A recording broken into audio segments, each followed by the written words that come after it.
So, a black Captain America, huh? Damn right. We built this country. Bled for it.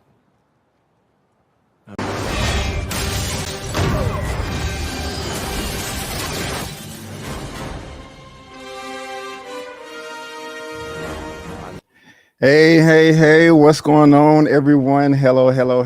How are you all doing out there?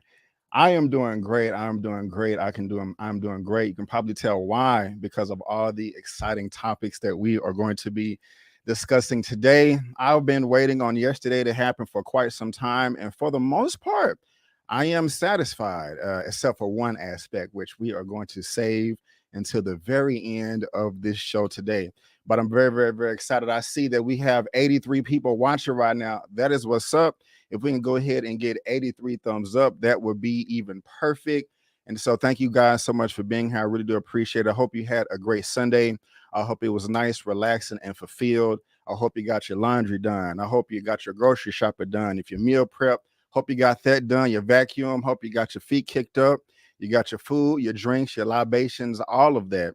I hope you had a great weekend. I hope nobody got on your nerve. And I just hope that you got to do everything that you needed to do to prepare for the week coming. And for me, I was off this whole week. You know, my birthday was on Tuesday. Your boy is now 38 years old. So that's what's up. But for tomorrow, it is back to reality for your boy. But, you know, it's okay. I'm really happy with all this news that we're going to be discussing today. As far as guests popping up, I am excited about a few people, and I can't wait to bring them on. If you know, I got a couple of guarantees and also some maybes, but we're just going to see. But yeah, I see we have 95 people in the chat already. That is what's up right there. And before we even started, I gotta just shout out Wakanda Forever already with the super chats. That's what's up right there. Wakanda Forever, $5. I don't even know what it says yet, but what a money reside, what a money reside, what a money reside, what a money reside. Okay, I'll tell you. Thank you, Wakanda Forever, for the $5. And before I read that, y'all let me know if there is an echo or not. Chadwick Boseman, King T'Challa, we miss you. Yes, yes, yes. I was not ready for this trailer. Neither was I. The Angela Bassett Queen Mother scene was heartbreaking. Wakanda Forever. Right on, right on, right on. Wakanda Forever. Yeah, that's we definitely gonna talk about it. We're gonna say that for the very end of this broadcast of this live. And I'm even having a hard time right now talking about it. You know, I'm trembling because my emotions are everywhere, you know, and so man, I can already tell I'm gonna be crying in the theater. But thank you, Wakanda Forever, for that $5 super chat. Also got another one from you. Who is this Neymar guy? Is this Waterworld with Smurfs? The street sharks are laughing their heads off. The Dora Milaje is making fish sticks tonight. I hope so. I hope they make all types of fish sticks, you know, and kick Neymar's ass. But we're going to see, especially when we get into the rumors of what could possibly happen in the film. And so that's going to be really telling right there. But Wakanda Forever, thank you so much for starting off the chat that way. Also have Miss Zia Latrice in the building, OG moderator. Thank you so much, Zia. Thank you, ma'am. I really do appreciate you. Good evening. Please hit the like, thumbs up as you come in. Yes, Mama Avery in the building. Hey, Mom, how you doing? Hello, everyone. Thank you for being here, Mom. I do appreciate it. Miss Harper is in the building. Yes, yes, yes, ma'am. Thank you for being here. And you are a moderator, to my understanding. If not, I need to make you one. But thank you so much for being here. We also have Dexter Hobbs in the building. What's going on? Let's see. We got Pretty B in the building. Hello, hello. ZK Unique. Hello, everybody. What's going on? What's going on? What's going on? We also have Gumbo Geek in the building. What it do, good people? What it do? King Cam, yo, what's up? Danny Sampson. Hi, everyone. Hey, Miss Harper. What's good? What's good? Didi in the building. Hello, everyone. Andrew YB with that thumbs up. I love it. Bob Boy Versus. What's up, Brandon and everyone? What's going on? Exquisite Corliss in the building. Moderator. What's going on? D Stizzle in the building. What's good? We live. Yes, we are. What is this? Acasio G. What up, my people? What's good, man? How you doing? Thank you for being here. Profess the Film Fan. What's going on, fam? How you doing? Thank you for being here. What's good, Rebecca? Hey, Brandon. Hey, everyone. Happy Sunday. Yes, I love the energy. Thank you for being here. Karma Serene, Quality, what's good? Good evening, everyone. Hello, hello. Who else we got in the building? The Tunist. Hey, everybody. Jaren215, what's good, man? What's good? Thank you for being here, bro. Pot Coffee of Being. Hey, brother Brandon, Keith, Avery, and fam. Hope you are all doing well. I am. Mara Sharice in the building, OG moderator. I hope you had a great trip, and I saw your tweet. I'm so sorry that you are feeling under the weather right now, but I'm just sending all the positive healing energy to you so you can feel better. And Mara, thank you so much for being here as well. You always holding it down. You and Zia are my number ones. Von Joyner, what's good? What's good? Divine Existence, peace. What's up? Layla Uninterrupted, hello, hello, hello. What's good? I've been liking your comments to some of my last videos. Thank you so much. Johnny Washington, what's up, B? Happy Sunday, my brother. Recast T'Challa. Yes, yes, yes, yes, yes, yes, yes. D Weave in the building. Okay, Jasmine W. Let's get through these real quick. Let's see. Jaeger, you. What's good? Happy belated B-Day. Thank you. Gumbo Geek. What's up? What's up? Stephen Lawless. I ain't see you in a minute. What's up? One Journey holding it down. How you doing? How you doing? Let's see here. KRISJ827. I really think at some point T'Challa needs to be recast. Watching the trailer made me sad and excited. I share those sentiments exactly. Chill Spot, aka the real Mrs. Odinson. What's good? What's good? Happy Sunday, everybody. Still emotional from that trailer. Oh man, we got family in the building. What's up, Larry? Happy Sunday, man. What's good? What's good? Should I put out the call? Should I put out the call? Y'all let me know. Travis Looney was good. Just me thinking aloud. What's up? What's up? I have not had to shout this many people out. But hey, I'm loving it. I'm loving it. I'm loving it. I am loving it. Also have Shaul in the building, late to the party. Pound the Pavement in the building. Cynthia Charles in the building. Lashana's Austin in the building. What's good? C Mac the Great in the building. All right, Miss. I'm going as fast as I can. Miss my baby B15, Crazy Robot, Shaul, Antonio Rush, Sean Sanders. Okay. All right. We got another super chat. Hold on. Lawrence, $4.99. Hold on. Here we go. How we gonna do Lawrence? We're gonna do, where is that video at? There it is. Yes! All right, Lawrence. I am in the camp. T'Challa should be recasted, but I don't think it's smart to make the announcement with Black Panther 2. Emotions will run high. Yeah, man. Thank you so much, Lawrence, for the super chat. I do appreciate it. And we're definitely going to be talking about that later on. So I do appreciate it. Thank you so much for that. But I can't do this by myself. So let me do this real quick. If I'm gonna do this, I'll need my news team at my side.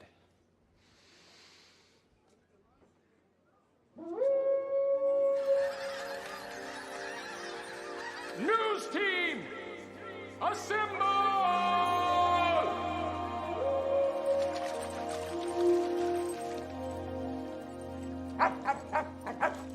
News team, assemble! All right. So I just put out the call, see if anybody heard it. Thank you. This is dope. No, damn. And I guess it worked already. That's what's Finally, a worthy opponent. Our battle will be legendary. Where, ladies and gentlemen, boys and girls, y'all know what that means. It's been a few months since we've had this fine gentleman on the stage. Oh my goodness, I think the last time was the Movie News Roundup show number 50, and today is number 70, and they're back. Ladies and gentlemen, boys and girls, coming to the stage. By the power of Grayskull.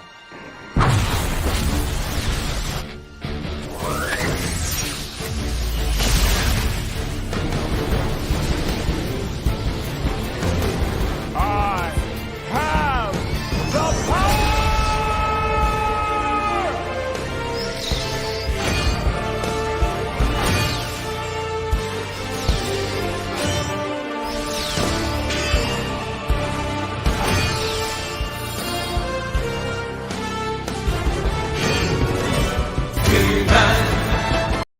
Yes. Wow. Yes. Wow.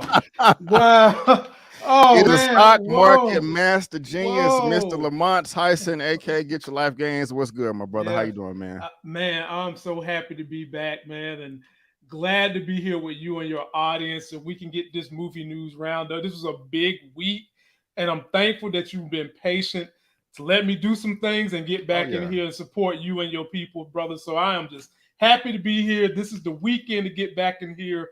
Let's get this debate going, my brother. Yes, sir. Let's do the damn thing. And y'all, if you didn't know, of course, this is Lamont with Life Gains. His information is in the description of this video. And like always, you can head on over to my channel tab, and bam, he is going to be right there. And so make sure you subscribe to his channel and make sure you show him all types of love, because not only me, but him would appreciate that as well. And so let's go ahead and get this thing started. Here comes a new challenger. Oh, well, damn. I guess we got a new challenger as well. And it's actually a new guest. This person has never been on my channel before. This is going to be the first time that they're going to be appearing on the Movie News Roundup show. And I'm very, very, very excited, to bring them on. They are a host, actor, and model in Southern California. Not only do they enjoy a career in front of the camera, but also behind the camera as a set dresser for feature films. They are deeply passionate about cinema and enjoy sharing their insights with their YouTube and Instagram community. She has a fervent love for 90s action films. However, she maintains a deep appreciation for foreign and independent films as well. Her purpose is to share her passions through joyful and personal storytelling. And ladies and gentlemen, boys and girls, I am so happy to introduce this new guest to my show, coming to the stage right now. I didn't think you had it in you. I'm your huckleberry. Yes. It is Miss Kimberly Currin from Southern California. Hello, ma'am. How are you doing today? I'm fantastic. How are you, my friend? I am doing good, ma'am. I'm doing good. Thank you so much for being here. I really do appreciate it. Yeah, happy birthday. And shout out to your mom. Oh, yes. I I saw love her my come mom. up. I was like, Mother Avery, okay. Yes. And if you don't know Lamont, Kim, this is Lamont, this is Kim. Lamont, hello. Hey, Kim, how you doing? Hello. I'm Nice. fantastic. How are you, my friend? Good. Hanging in there. Glad to have you. Ready to rock out with you. Oh, a celebratory time for us film fans, I tell you. Yes, ma'am. Yes, ma'am. And so, ladies and gentlemen, boys and girls, if you don't know, this is Miss Kimberly Currin. She's just freaking amazing. If you're interested in following her, her social media handle is on the screen, also in the description box of this video. And just like Lamont, she has been added to my channel tab. She is right there smack dab in the middle. So make sure you subscribe and follow her on social media and all that good stuff. She's very talented, like I said, passionate about big blockbusters, independent films, and all things is cool. And so just want to welcome you to the show, Kim. And before we get started, break down that intro clip and why that's so important to you and like what that means, because I'm pretty sure everybody's dying to know. Oh man. First of all, Tombstone in my top 5 favorite films of all time. That scene right there, oh, that is Doc Holliday and Johnny Ringo. A lot of beef. Johnny Ringo's waiting for Wyatt Earp, played by Kurt Russell, to come through and to have a duel. Right before that scene, Val Kilmer, who's playing Doc Holliday, he was dying of tuberculosis. As you can tell, he was looking a little rough. He's best friends with Wyatt Earp. And he's like, you and Johnny Ringo, no. I got you. He gets up out of his deathbed. Kurt Russell, before the scene, had already said his goodbyes. Gets up out of his deathbed and comes in place of his friend. And the I'm your Huckleberry, that's the, oh, you're going to kill my friends? You're going to hunt them down? I got you. I'm your Huckleberry. Already. Favorite scene of all time. Thank you, man, for that. And then just real quick, if you want to take 5 or 10 seconds, just kind of tell the people in your own words, like who you are and like, what you do. Yeah, so I work in front of and behind the camera. I'm a host. I'm an actor. I have a new movie out. It's on Apple Plus. It's called Never Alone. And I also work behind the camera as a set dresser for feature films. So I work in the art department, props department. Aside from doing commercials, I do a lot of commercials and some little movies here and there. I also work behind the camera with crew. I'm just in love with film. So honestly, any way I can get on a set, I will find a way, or rather the Lord will make a way. Come on, somebody. And so I just love film. Like you said, 90s action films, like that's my heart. That's my heart right there. I'm in love with the industry. I work in the industry. I'm able to see behind the scenes a lot of what goes on. And I'm just a film fanatic. So always interested, researching, watching, being in the film community is just such a special thing of this storytelling community. And like this weekend was our Super Bowl. Like, let's go. Already. That's what's up. Well, y'all, again, this is Kim. And so y'all make sure you show us some love and subscribe to her channel and all that good stuff. And so Lamont and Kim, are you guys ready to go ahead and get started with this thing? Yeah, let's do it. Let's go. Ready. Well, ladies and gentlemen, boys and girls, I want to thank you for tuning in to the Movie News Roundup show number 70. Thank you so much for being here. We really do appreciate it. If you're watching this live, I'm coming to you live on YouTube right now at Just My Opinion Reviews. Also, twitch.com/JustMyOpinionReviews. And unfortunately, I still don't have my Facebook back because, they knocked that out. And so I'm still trying to get access to that, but I will be back on Facebook Live, hopefully pretty soon. And also to all my moderators out there, hold on, let me take this down right here. Please.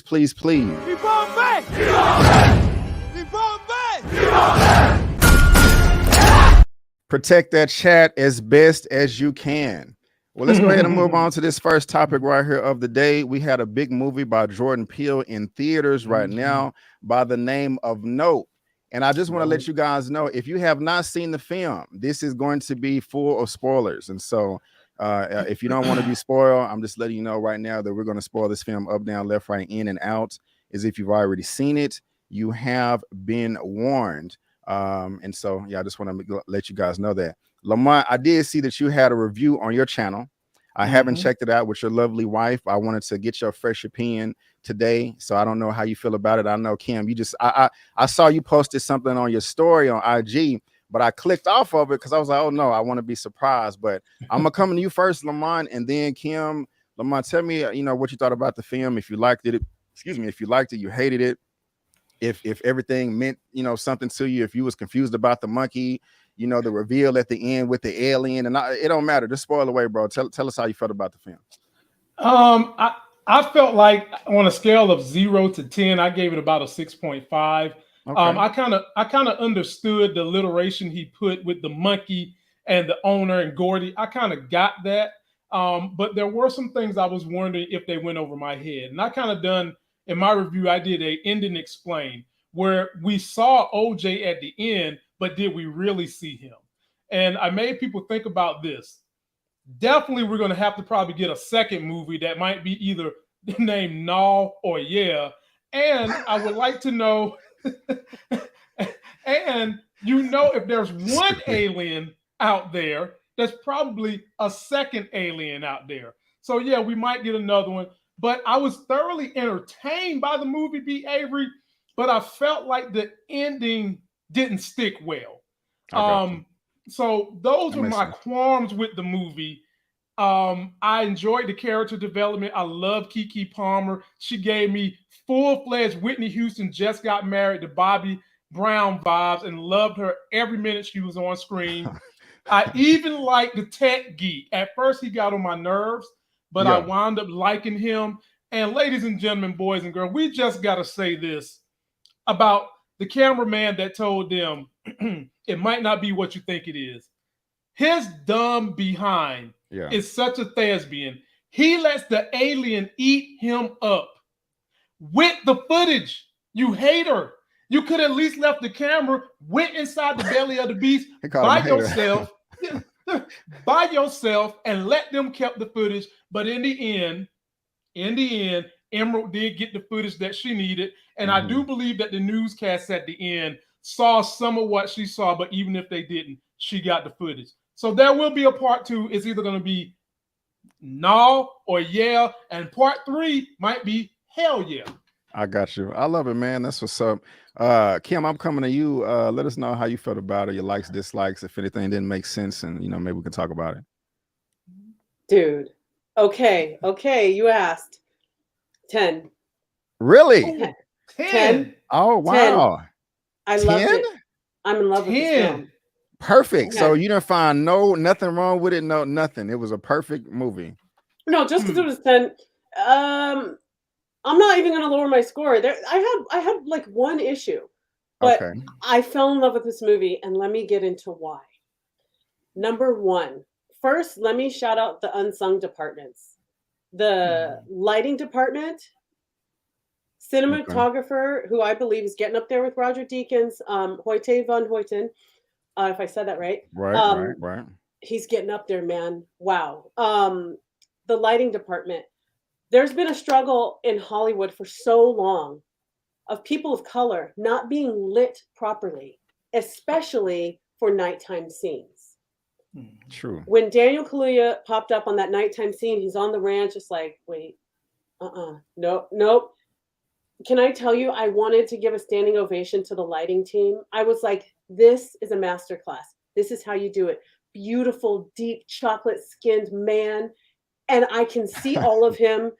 He looks fantastic. I'm going to get into him just acting with no words and just what he's bringing to the table with his face, and how his face is just saying so much more. But I was like, that is how you light a beautiful Black man. That is how you do lighting for us, because so many films have failed us for years. The cinematography. Oh man, this is the genius that brought us the visuals of Ad Astra and Interstellar and Dunkirk. This is why Christopher Nolan is trusting him with Oppenheimer coming up. Right. The visuals were so important, because I think anytime you have a film that's going the otherworldly route, that's going beyond outside of our imagination, especially with the opportunity to use the IMAX technology, you have to get a real artist, and you have to get someone that really understands the assignment. And Hoyt did that. He did his thing. Third, I want to shout out the sound mixing. The first thing that came to mind when the alien hovers over and you're hearing this mix of a whoosh, but also in the distance, I'm like, is that a whistle I'm hearing? And then I'm like, we're just meeting the alien. He hasn't eaten the people yet, but I'm like, it sounds like a crowd full of people screaming. I heard that early on in the film. Right. I know exactly what you're talking about. Right. My mind went right to Alex Garland's Annihilation. And the scene, I don't know if you remember the scene with the bear. Do you remember the scene with the bear? The bear comes up to Natalie Portman. It's about to eat all three girls. When it opens its mouth to roar, instead of roaring, it actually absorbs the screams of its former victims. So when the bear opens its mouth, it's actually the scream of the last victim. Oh, damn. And the sound mixing in that movie. So instead of going, roar, it goes, help, oh my God, somebody help me, oh God. It is the most unnerving, terrifying scene. Gotcha. This movie, several times, I closed my eyes just to pick up what they were mixing in there.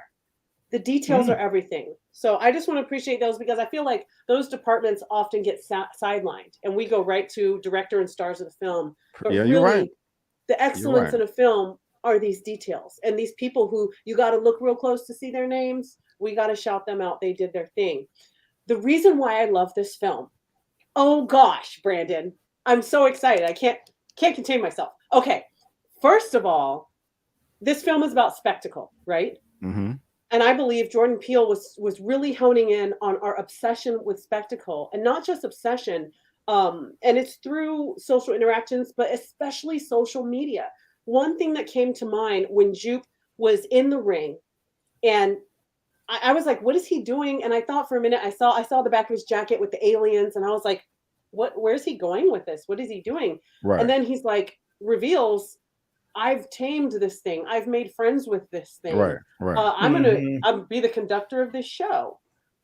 The first thing I thought of was our sick relationship with social media. 2 weeks ago, a guy died, fell into the mouth of a volcano. What? Trying to get a selfie for the gram. Mount Vesuvius. Play stupid games, win stupid prizes. Jesus. Thank you, sir. And that's what I was thinking when I saw Jupiter. And I was like, your kids are about to come out. You're going to risk everyone's life. Let me tell you something. I don't know where to start. Gordy, I'm hearing a lot of people say, what was it? Why the chimp? Hold on. How many times have you seen this? Just one time? One time. Okay, keep going. One time. Gonna see it again. About why? Oh, the movie. You've seen it once. Yes, I have. Yeah. Okay. Yes, just one time. Okay. But I'm hearing a lot of people talk about what was the deal with Gordy? Why the chimp? That unrelated. The way I feel, the main movie was about the Gordy situation and the alien thing. It was bigger. It wasn't so much secondary, but it was almost like a 1.5 instead of a 2 in terms of, because the interesting thing I found about that is Jupiter, right? Okay, let's talk about Jupiter. He has this terrifying experience, which that was such an unnerving scene. And Jupiter has this connection. He didn't, if you notice, the curtain on the table was low. So the monkey never made eyes with the kid. So that was something to notice at first. And that definitely was foretelling about the alien and OJ, right? So he never made eyes. He knew the kid was under there, but he never saw his eyes. The kids never looked him in the eye. And then he has that connection and they fist bump, right? Okay, so I'm thinking Jupe took that feeling, that connection with him for the rest of his life. And when they don't tell the story. They don't go into when did Jupe first interact with this alien or Jean Jacket. And he thinks, like many stupid people that like to walk up to bears and go, it's okay. I've got a connection with this animal, this beast. I feel it. I feel it from the earth. I have a connection. Just let me get close. It'll be fine with me. He kind of had that attitude. Okay. He even said that it trusts me. Yeah. He even said that it trusts me and had the alien on the back of his suit. Like, bruh. Yeah. You're monetizing something that is otherworldly and to be respected and to be feared. And that Jordan Peele is making a commentary on our social media starved for a viral, let me get close to this bison. Oh shoot, it's trailing me down. It's killing me. these people getting up close to get a shot, falling into a volcano, putting their kids' lives in danger to get the shot to go viral. Mhm. He's making a commentary on, you think since this thing purred at you, smiled at you, since you can put a chimp in overalls, you think you know it now? Are you playing? Are you crazy? You don't. It's just like the Chris Rock joke. That tiger didn't go tiger. I mean, he didn't go crazy. He went tiger. Right. The chimp went chimp. Yeah, I understand. Let me ask you this, and big ups to you, because if you only seen that one time and you was able to pick out at a part, you know, that's dope. I saw it twice. I understood a good amount of it the first time. The second time, the first time I was like, yeah, I need to go see that again, especially when we talk about it. And the second time I saw it, I picked up all of that. However, do you still think that, and maybe this wasn't the case for you, maybe it was just easy breezy, lemon squeezy, but should the average audience member have to jump over all these hoops and go over the hurdle and under the bridge to understand the plot? Or do you think he could have did a better job of connecting the dots with the Gordy and the rest of the film and all the symbolism and the spectacle that you speak of? Because it was like, I felt like a homework assignment, but I mean, that's just me though. I love that though. Okay. I love that. Go ahead, sir. Sorry, I didn't mean to cut you off. You good? Like my wife had the same question, B. Avery, and I drew the parallel similar to what Kim drew, and she said, "You got all that from one time?" Yeah, I mean, like the parallel that Kim saw that I didn't see was the monkey couldn't see his eyes. Now you remember it was a big thing with the alien. You can't look him in the eyes. You're not supposed to look him in the eyes. My man goes and looks him straight in the eye, and the alien gobbles up everybody sitting inside that thing. So I saw the parallel with the monkey and the fist bumping and all that good stuff. I got that. And I actually thought that maybe he should have explained it a little more for those that didn't pick up on it, because it was kind of abstract. You would have to kind of draw your own conclusion. But he even showed in this little secret laboratory when Emerald first met him, when they was trying to give up Lucky, he even showed them that secret room with the first fist bump that he did with the monkey, with Gordy. Right.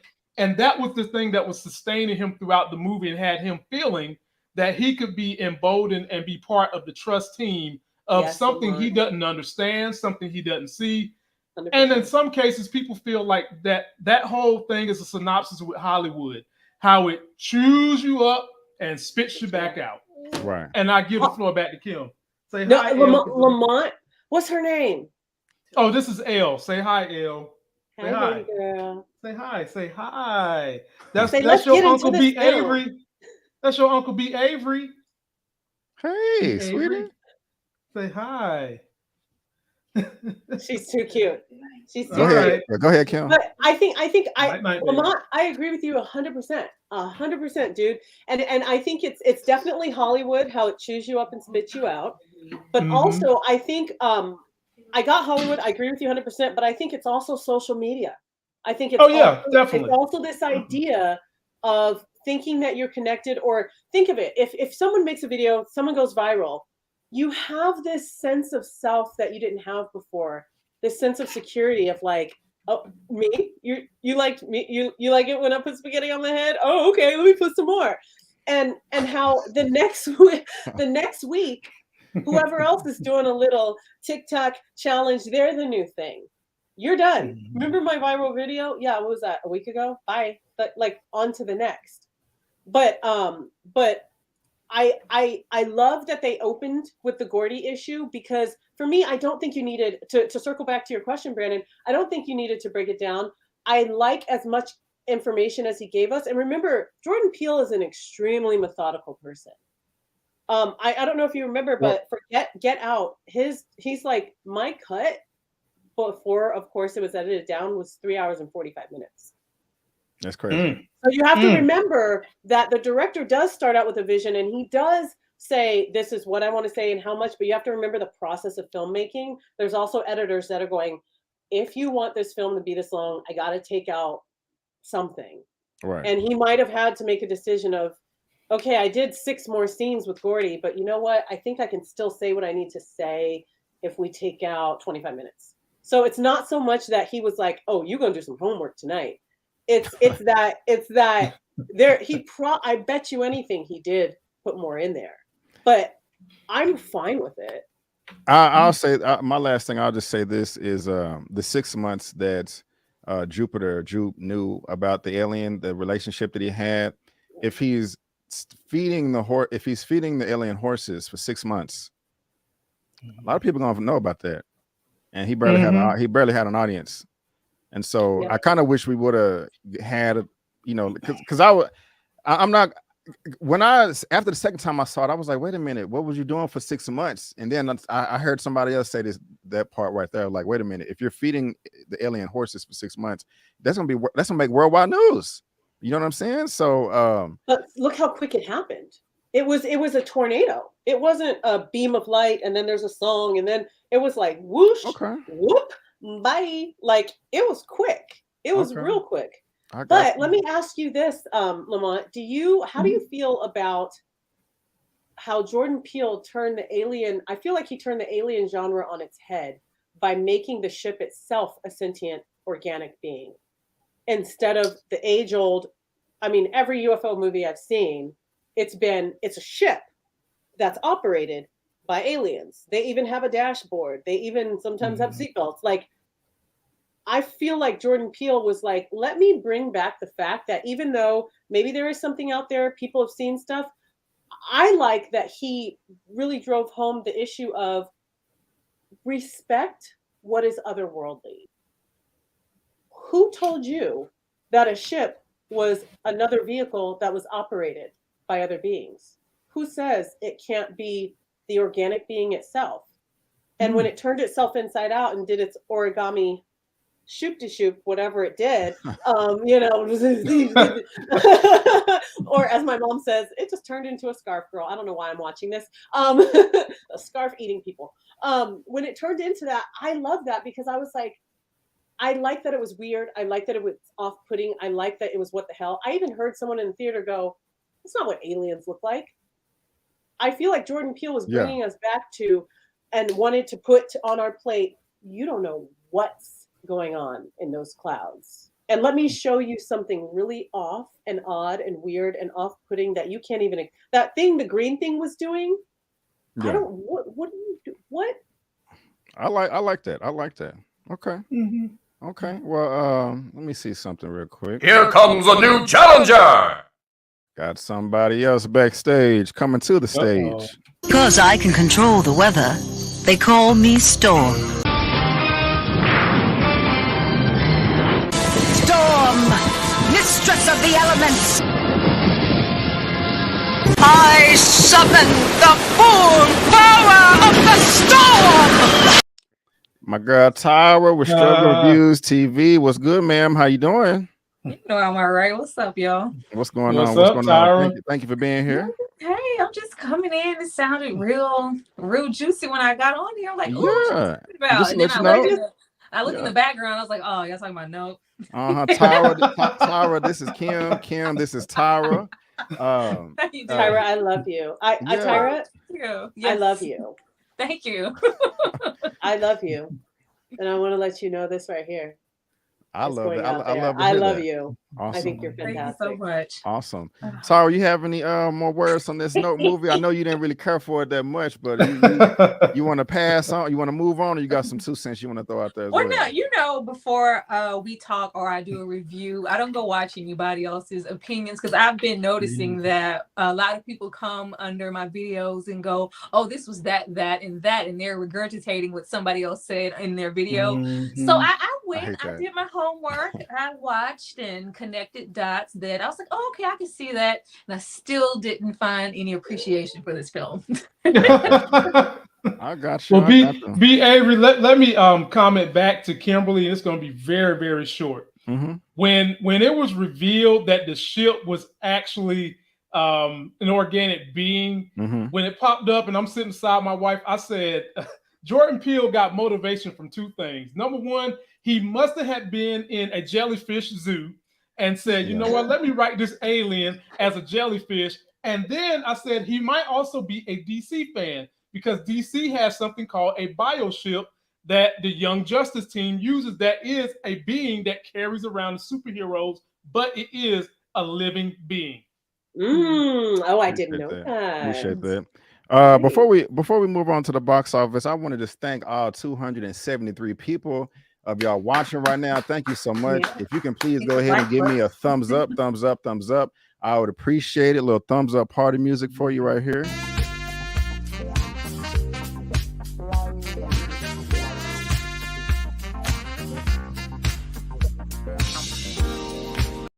And thank you. Thumbs up, thumbs up, thumbs up. And I kind of want to just now transition to kind of part 2 of Nope. And I gotta, I love talking about the box office. Just gotta determine real quick if this is gonna be as profitable as Jordan Peele's last films. And I don't know, but we're gonna see. This is coming from Deadline. Jordan Peele's Nope opens to $44 million domestically as original IP breaks through at box office. This is the Sunday update. Of course, if you're watching this via live on the replay, there's a link down to this in the description box below for you to read at your own leisure. And so it made $19.59 million on Friday and $44 million on the opening. And this article goes on to say, while not us, it's a respectable result for an original movie. And Universal has shown a talent to make and support those types of movies where some motion picture studios fall flat. That is true. Again, the start for Nope is higher than the late summer of 2019's Once Upon a Time in Hollywood at $41 million. Also a piece of an original IP, which is intellectual property, and higher than Warner Brothers' Elvis, $31.2, another adult counter program entitled This Summer. That's just important to me because it seems like there's not that much original content that's released in Hollywood. And so when it is, it's just kind of important to me. And so I just wanted to scroll down here, and it says, while distribution sources believe that this movie, what the hell happened?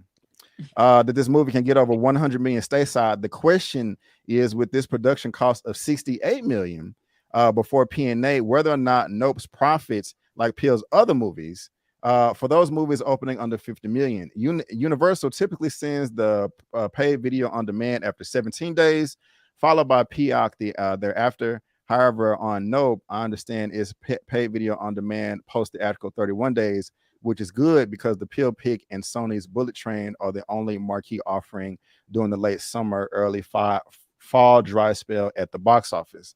And so just real quick, I didn't mean to stop sharing my screen. 19 million. Oh, that's on. I need to update this. What's going on with this? Okay. 44 million worldwide. The production budget for Nope was $68 million. Now, y'all know me, the rule of 3 over here, you have to multiply that by 3. I was at like 200 million. And I don't know if it's going to make that. If you look at the past films by Jordan Peele, that budget was only $20 million. That's nothing. And so it only needed to make 60 million, to be profitable. They made 255 worldwide. The budget for Nope is more than 3 times this. And of course, Get Out was extremely cheap. That budget, I think, was like, let me scroll down here. That's a pennies as far as Hollywood productions is concerned, 4.5 million. And it made what? Yeah, that's nothing. That's nothing. And it made this. So those are, Get Out and Us made money hand over fist, easy, no problem at all. But what do y'all think Nope is going to do? And the reception does matter. I mean, it has an 83% on Rotten Tomatoes from the critics, which is good. Audience found it at 71. Cinema Score has it at a B. That's not good, but it's not bad. Somewhere in the middle. And so, Lamont, I came to you first last time about this. I'm gonna come to you first, Kim, this time. What do you think about these box office numbers? You think they're okay, piss poor, amazing? I mean, you think it'll make money? How do you feel about it? They're okay. They're not terrible. It's not bad. Yeah. I think that something about this film is that it's probably going to reach a more broad audience because it is dealing with the UFO subject matter, which there's groups out there. There's that on the UFO convention circuit that it's like any movie with UFOs, they want to see it because it's like, how much of this is true or true reports or, yeah, I saw that too. And I really do think that the curiosity, he's got the M. Night Shyamalan, sprinkles on him. He's got that, what is he doing next? What's the twist on this one? There's gonna be an amazing twist. It reminds me of the gradual, success of the East Row 177 trilogy. and M. Night Shyamalan's success with of going, oh shoot, wait, we're gonna start with this film, and you always have something up your sleeve. I think that next weekend is gonna be big. I think the numbers are gonna go even higher because even if you don't get the story or it doesn't quite congeal for you, it's still terrifying, unnerving, it's violent, and it's really scary. So for those of you that are just looking for some jumps, some people love the jump scare. You got to have a jump scare. If you're a horror fan, those people are still going to come out to the theater. You know, I know a lot of friends. First, I'm a day one person, but I know a lot of friends that are like, oh, I'm a second week person. I don't want the crowds. Hey, maybe people are just waiting for the crowds to dissipate because my theater wasn't one seat empty. Okay. And some people don't like that. So maybe those people are going to come next week. Right on. And so I'm gonna come to you next, and I want to ask you this. You can comment however you want, but also, you know, once upon a time, you know, we heard that you know, Hollywood giants said, you know, black people stuff don't sell overseas. You know what I'm saying? They won't make no money, which is crap. That's not the case with you know, us. Now, $80 million international is not bad. I mean, that's actually good for a $20 million budget, and of course, when you have Get Out. I mean, that was made for pennies, so $80 million there as well. Do you think that's going to be a problem overseas, Tyra? Also, I want to know, are you personally, do you think you're going to help out the box office and pay to go see this again yourself? How do you feel about all this? You know, telling me. You know I'm not paying to see this again. As soon as they release this on streaming, I will check it out. I loved a lot about the film, but I don't appreciate it enough to go and see it again. I do think it's going to do well, but I think it's going to do well just strictly off of word of mouth. People love to pass along, oh, I was confused. People want to see what all the hype is about and break down and pull apart, and I can do it. What didn't you get? Let me go and see if I can get it all. So, or just, oh, I was confused. There were a lot of the theater I was in, it was not full at all, but it was like so many different scenarios happening in the theater. Like I was squirming because I was like, all right, I'm gonna stay. I'm gonna keep watching. Somebody next to me was engaging. They were into it. Another person was like, I was just like, oh my God. Like, I seen people walk out. Like, are you serious? I heard you know, and when the movie went off, the credits were rolling, like you could hear a pin drop. Like, it was so quiet. And then there was just one singular, like, it was like everybody was just so conflicted on how they felt about it. So I think if anything, it is going to do well, but I think it's just going to be from people wanting to know what the hype is about and try to break it down, or, you know, just from that perspective, I think it's going to do well. Okay. Lamont, how you feel about all this, man? You think it's gonna do well? You gonna pay to go see it again? You know, how you feel about this money? I'm not paying to go see it again. I got my cup runneth over the first time, and I do believe it's going to cross 150 million. I think it's definitely going to go beyond that. I'm really feeling Kim tonight because she made alliteration to Jordan Peele being kind of like M. Night Shyamalan. I said to my wife, Jordan Peele is the new African-American Alfred Hitchcock, with a new spin on what Alfred Hitchcock did back in the day. And so I'm someone who loves horror. B. Avery knows I love horror, and I didn't find anything scary about the movie. I dubbed it as sci-fi suspense. And please, if you can find it in your heart, let's make this a record night for B. Avery on Super Chats. This man works hard. He has brought you guys some of the most beautiful women who not only are beautiful on the outside. Are y'all listening to the words coming out of their mouth telling you how beautiful their brains are too? You got a super chat just to stand up for that. And of course, we as young black men, we're attractive too. And that attraction deserves some $50 to $60 super chat, and we here for it. One Take, how you doing, my brother? Yes, One Take. What's good? What's there you good? go. And before, there you go, like that. Thank you, and I appreciate that, my brother. And as we're doing all that, I see we got 311 people watching, but we only got 173 thumbs up. Hit the like Get the button. likes Thank you. Come up. on, y'all. Let's hit the like. Let's hit the thumbs up, thumbs up, thumbs up. Also, just want to hit this super chat real quick right here. This is coming from Mr. Chips. What a money reside, what a money reside, what a money reside, what a money reside.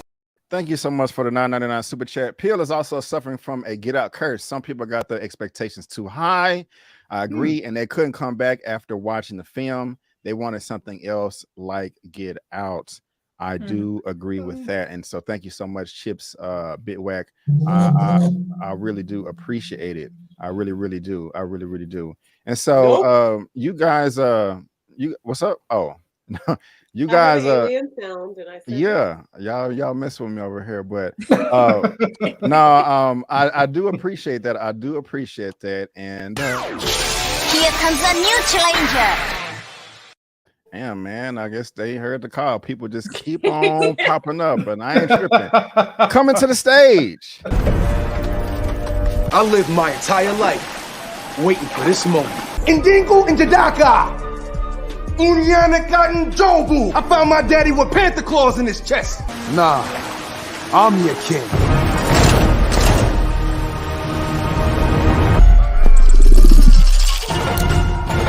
Come on. Yes. No, yes. I should've known. Larry with today, I feel like, yes, sir, aka Killmonger. What is good, my brother? What is good, man? How you doing, bro? How you doing, man?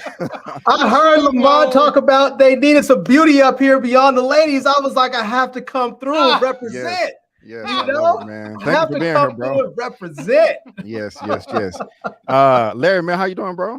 Man, I'm doing all right, man. I'm doing all right. Just trying to get my hustle on, this YouTube hustle on. Already, I appreciate it. Larry, if you don't know Miss Kim, this is Miss Kimberly and Currin. Kim, this is Larry with today. Hello, I feel like. How are you doing? Well, and you? How are you doing, Larry? I'm good. I hope your skin is thick, because you know. Oh boy, I wonder. Sometimes I come through a problem. I'm glad he put me down there next to Tyra, because Tyra likes, she don't mind throwing a little jab back at me. So. Already, man. I appreciate you being here, bro. Do you have any 2 cents on this note stuff, or you on that? I'll tell Lamont, don't let Jordan Peele hear him make that comparison to Hitchcock, because apparently he just shut down a fan this last weekend. Somebody made some comparisons like that. He was like, "Oh no, I'm not there yet. Don't put me in that category yet." So, wow. But no, I haven't seen it. I have not been back to a movie theater yet, but I will be soon, because I found a drive-in theater about an hour away from my house. So I'm going to go and see a movie pretty soon. I'm still boycotting the theaters. An hour and a half away. Good Lord. Nah, just an hour. It's just an hour. Okay. Still. I first I thought that seems like a long way to go to see a movie, but when I lived in LA, I used to drive an hour to go get a drink. Okay. So I mean, I feel like I can go see a double feature, and it's like $15 for a double feature. So something like that. Yeah, right now they're playing Nope and Thor, so I think I might go check them out. Yeah, do that. It's worth the drive. Cool. Yeah. Well, also, before we move on, just one more box office thing. Thor: Love and Thunder. It's not doing that hot at the box office. It's $598. I think Thor: Love and surprise. Yeah, Thor. What did Thor 3 make? Thor Ragnarok, $895. And I don't think that it's going to make that. Oh Lord Jesus Christ.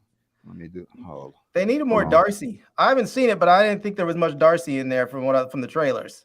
I agree. It was only a small part of Darcy, very small. They should have had more. Yeah, I agree.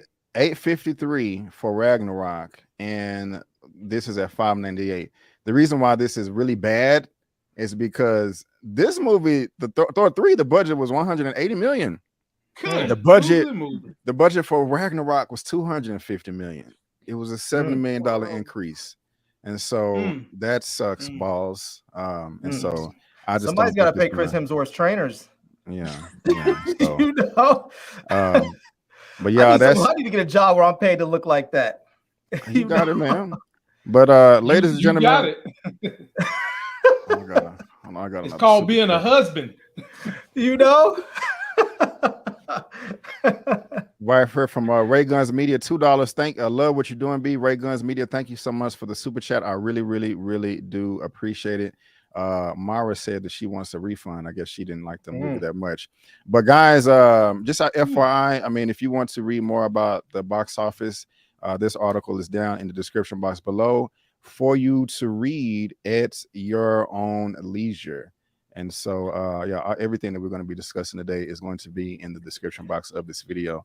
I didn't hear you guys mention much about the acting in Note, but how was what's her name? Kiki, because you know I have a love-hate relationship with her. I either love either love her completely, or I'm just like, that was all right. Like I haven't found any middle ground with her. It's either love her or just like indifference. I talked about it. Before everybody got in, I waxed poetically, as you like to say, about her. She did a good job in this movie. And I have that same love-hate relationship with her going back to Aquila the Bee.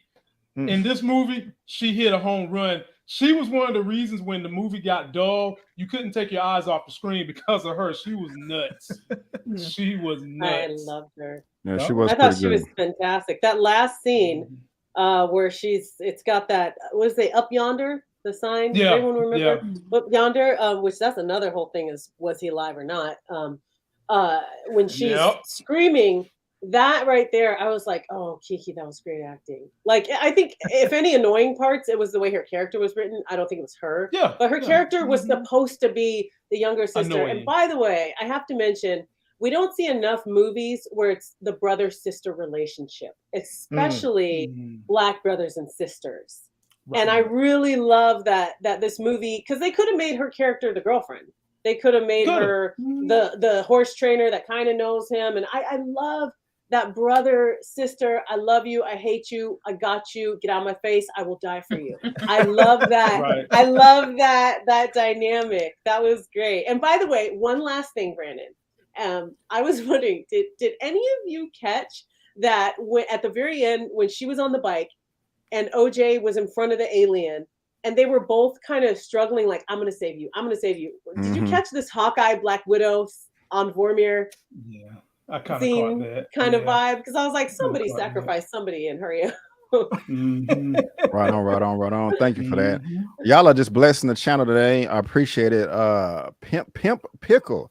Damn, for $50, I gotta do something for that right there. Take off your shirt. No, I'm not.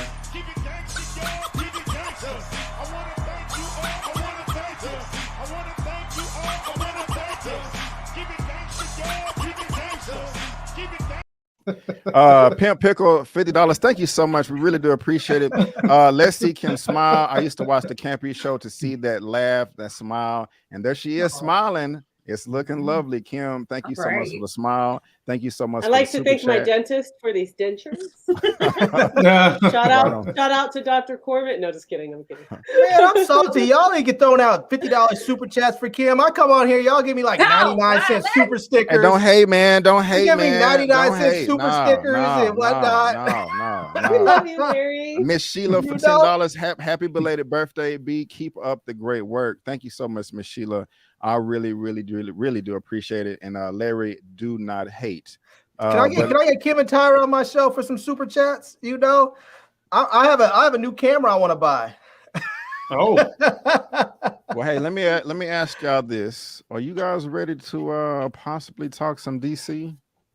Oh yeah. Okay.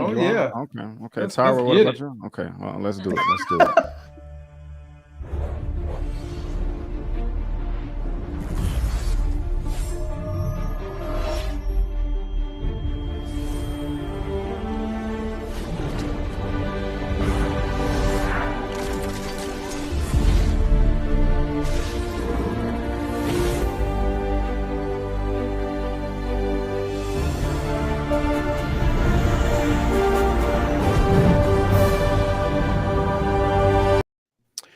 We got a new trailer that dropped for Shazam, Fury of the Gods. I've seen it. Anybody else seen it here? No? Yes? Let me know. I have not. You have not? Lamont, what about you? I've seen the Black Adam, but I haven't seen I haven't seen all of them, no. No? Okay. They're still making DC movies? They are. Oh, my bad. My bad. Let's go ahead and check this out and break it down real quick. I'm an idiot. Can y'all hear that? Yeah. I don't deserve these powers, if I'm being honest. Like, what am I even contributing? Ow! There's already a superhero with a red suit with a lightning bolt on it. Aquaman is literally huge and he's so manly. And Batman is so cool. And I'm just me.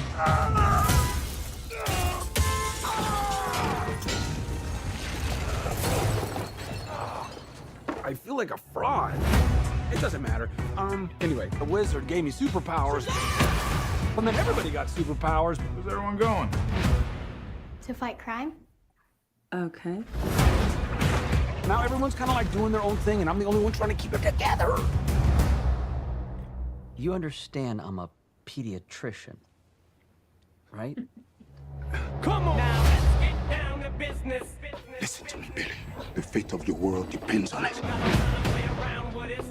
The daughters of Atlas are coming for you.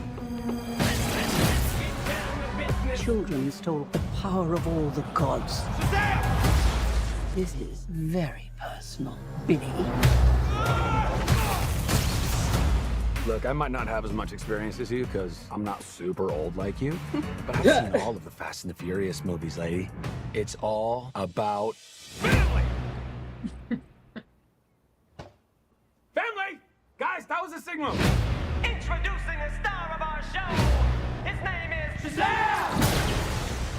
Now let's get down to business. Your world will not survive this. I don't know how we fight powers like this. You think I know how to fix this dude, but I really don't. Billy, everyone can be worthy. Let's give it a chance. Now go fight for your family. Go fight for the world.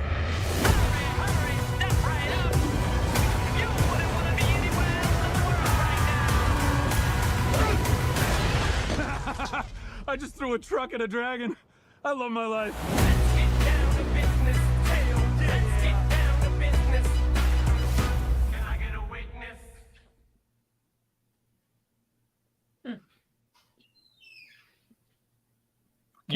Here comes a new challenger! I love it. You're on mute, B. You're on mute, B. Avery. My fault. But at least y'all got the video. I was just saying that I would love to hear what you guys are saying. But you know, we got somebody backstage right now. Want to know who it is? Coming to the stage. You call. I'm gonna clean you out again. Welcome, I'm Lando Calrissian. I'm the administrator of this facility. Wookiees stand out in the crowd. It's good to see you too, old buddy. We had each other. Hold on, Chewie!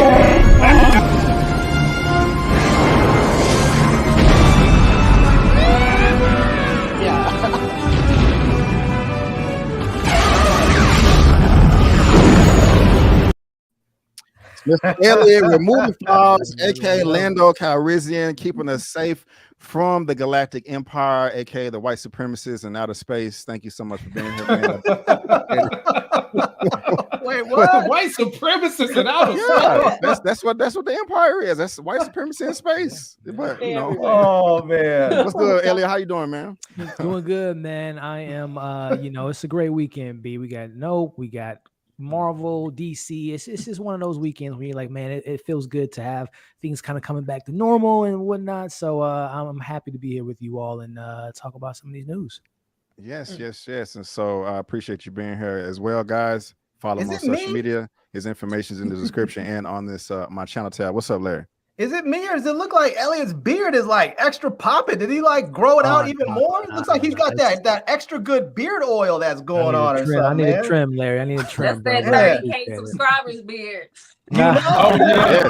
Right. We're gonna get to that. Yeah. But Taro, coming to you first this time. What you think about this trailer with Shazam 2: Fear of the Gods? Does it excite you? You think this is something that you want to see? Something you and your kids want to see? Did you see the first movie?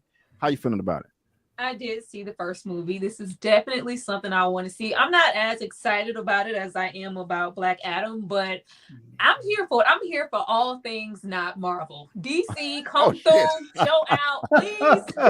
Give us some sick of Marvel coming through with their half-ass trash films. Thank you, Shazam. What? Shazam here to save the day. Thank you so much, DC. I'm here for all things Them DC. fighting Everything. words. Every Man. time. Yeah. Thank you Man. so much. Shazam. Hilarious. Okay, Larry, how you feeling about this, Larry? The trailer looks better than the first one so far, so I'm happy about that. I'll be happy to see Megan Good in a movie where she's not licking somebody's booty. Wow. You know, because that was not a good look for her on that Amazon Prime flick. What was it called? Harlem something? Was it something Harlem? like that. I'm I like, forgot. come on now, just I didn't see no. it. I'm like, you've been in the game too long. You've been in the game too long good. to be tossing salad on film. Just no, you know. What? Yeah. Yeah, it was in For the real? it was in the promo. Oh. Yeah. Lamont said, what? Yeah. He did not actually do it. It was implied, Larry. Okay, Lamont, how you feeling about this trailer, man? You just skipped Elliot. I didn't. Chill, I got this, man. Chill out. Sorry, Avery. As you know, I was not a big fan of the first one, and right over my shoulder. Wait a minute, this one.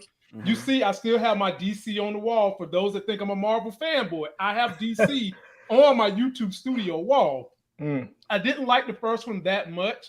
I felt like it was made for a younger audience, and some of the jokes in the first one didn't land for me. This one, I enjoyed some of the jokes from the trailer, but for me, I'm really trying to see what is going to be the transition that grows up Billy Batson.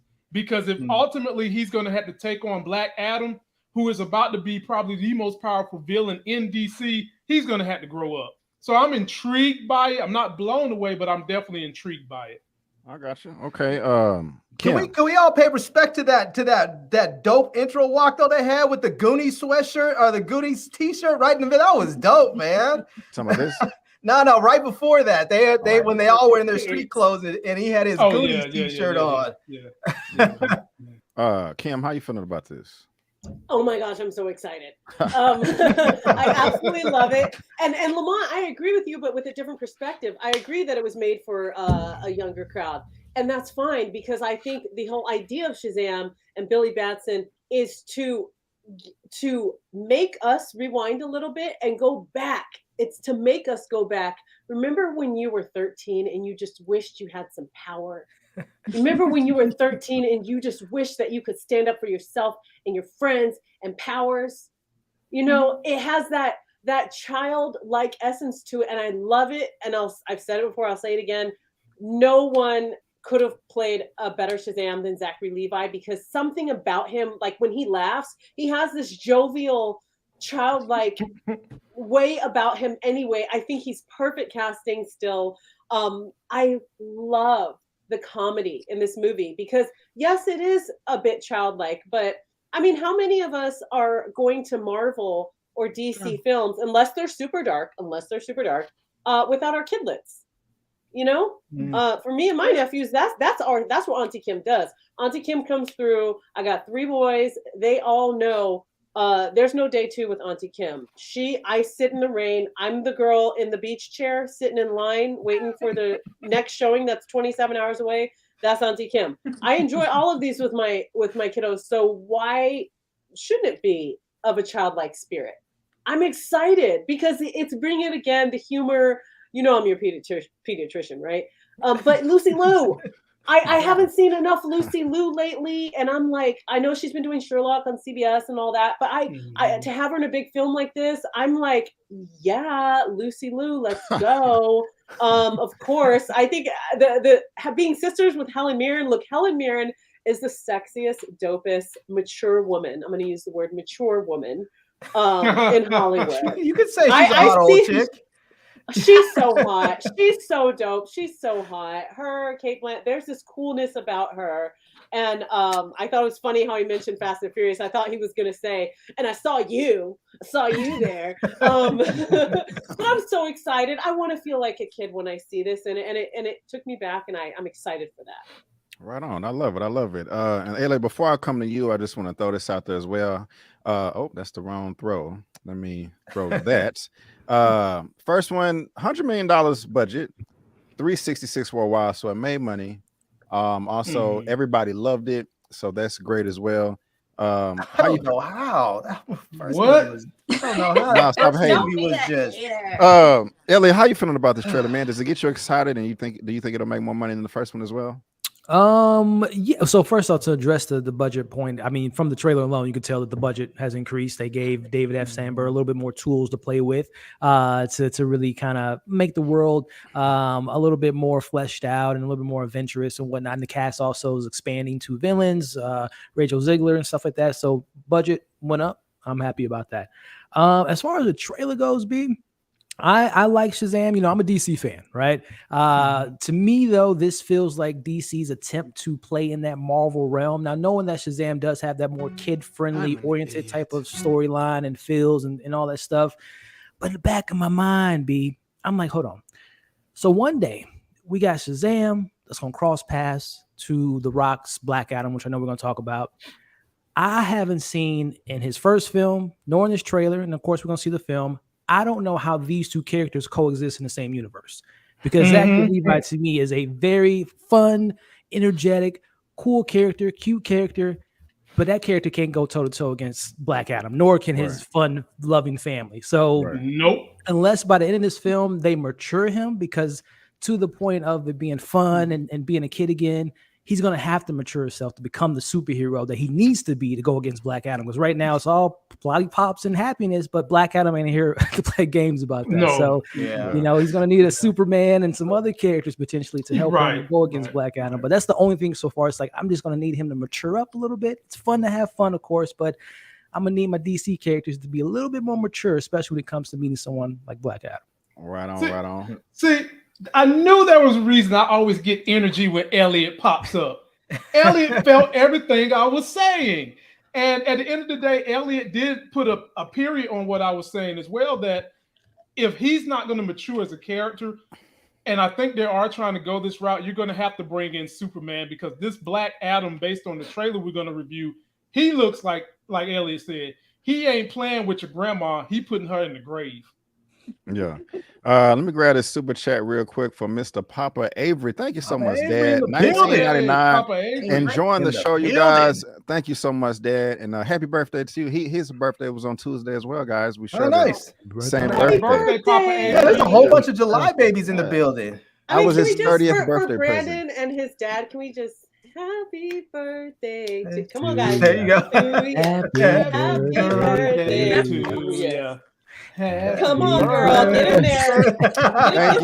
Thank you. I appreciate that. But yeah, I'm Elliot. I agree with you. That's one of the reasons why and thank y'all for the birthday song. I appreciate it.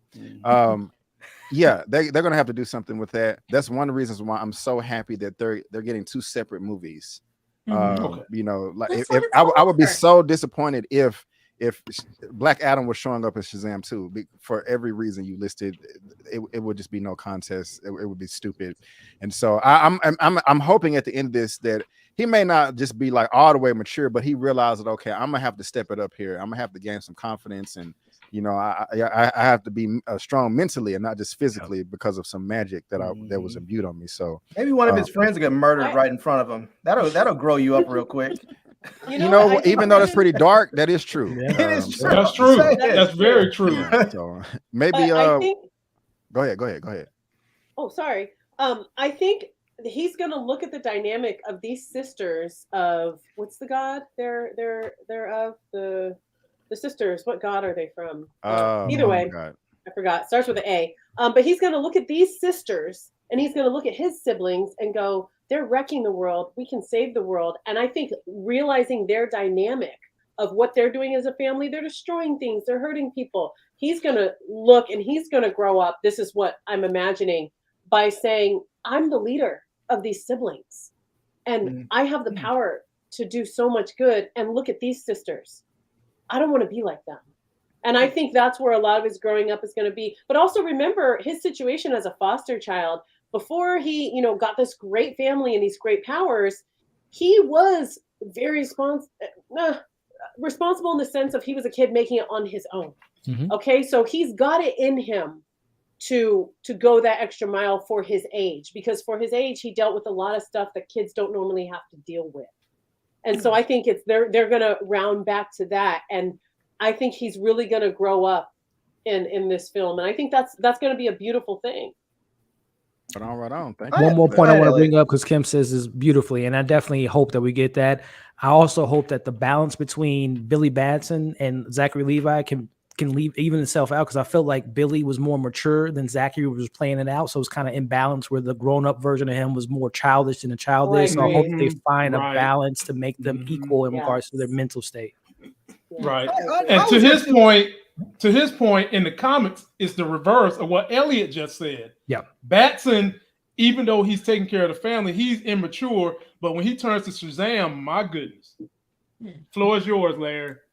I always have two questions about when I see these superhero movies and these trailers like this. One, I want to know if anybody will ever do like an economic impact study of having superheroes, because they destroy so much. No joke. If you have your car parked on the street and Shazam comes smashing into it, I don't think you really care that dude's a superhero. You're like, dude, you just wrecked my car. How am I getting to work tomorrow? You can't call your The boss. boys playing that a little bit. The boys show playing that idea a little bit. Right. You know what? I mean, do you think Allstate's going to cover that? You know, insurance.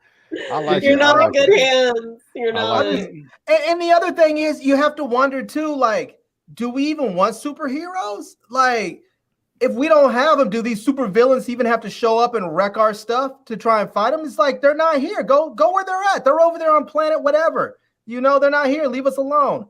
I mean, if they're not here to fight, do they come here even wreck our planet and threaten us? You know, the super villains. The villains. There's no need to come here if there's no one to fight. You're saying take your fight to outer space is what you're saying. Take it somewhere else. Go somewhere else. I mean, if the superheroes aren't here, there's villains aren't coming here to fight them. Yeah. Larry. So you want a ring. You want a ring. You want a designated spot where they can go and blast off. I want them to, like, I'm gonna do like the DJ say. You don't have to go home, but you got to get the hell up out of here. I don't care where you go. Thank you so much again. Thank you so much again, Chips Buick, for the second super chat for today. The Rock did the Tooth Fairy. He can make Black Adam work with Shazam. Still, Shazam ain't for me unless they do a live action Flashpoint. I'm pretty sure they are going to do that. But thank you so much again for the super chat. I do appreciate it. And before we move on to the next topic or trailer, again, guys, this is Shazam 2. Oh, wrong button. Shazam 2: Fury of the Gods. This is going to be released on December of this year. And if you want to subscribe to my channel, I did a separate reaction to that as well. But let's go ahead and now move on to the other trailer that we're going to be checking out today that I'm excited about. I'm even more excited about this one than I am Shazam: Fury of the Gods. And that one is Black Adam. Are you guys ready? I'm ready. Let's do it. Let's do it. Let's do it. My powers are not a gift, but a curse. Born out of rage.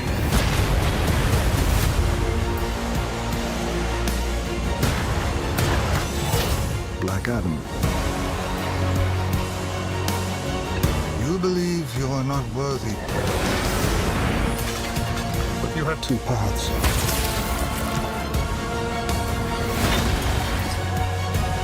You can be the destroyer of this world, or you can be its savior.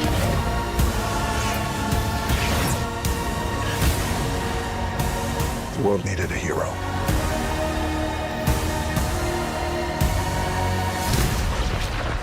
Instead, it got me.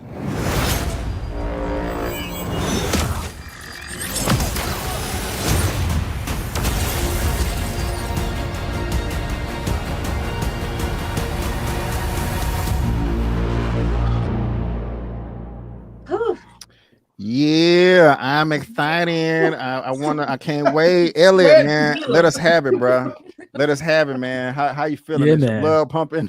Man, it's listen. Let me not to take too much time of this, man, but just understand I've been following The Rock since the wrestling days, man. So when people are like worried, oh, can The Rock pull it off? He can play heel really good. because with wrestling comes a little bit of acting with those athletes. So he can definitely go to those heights.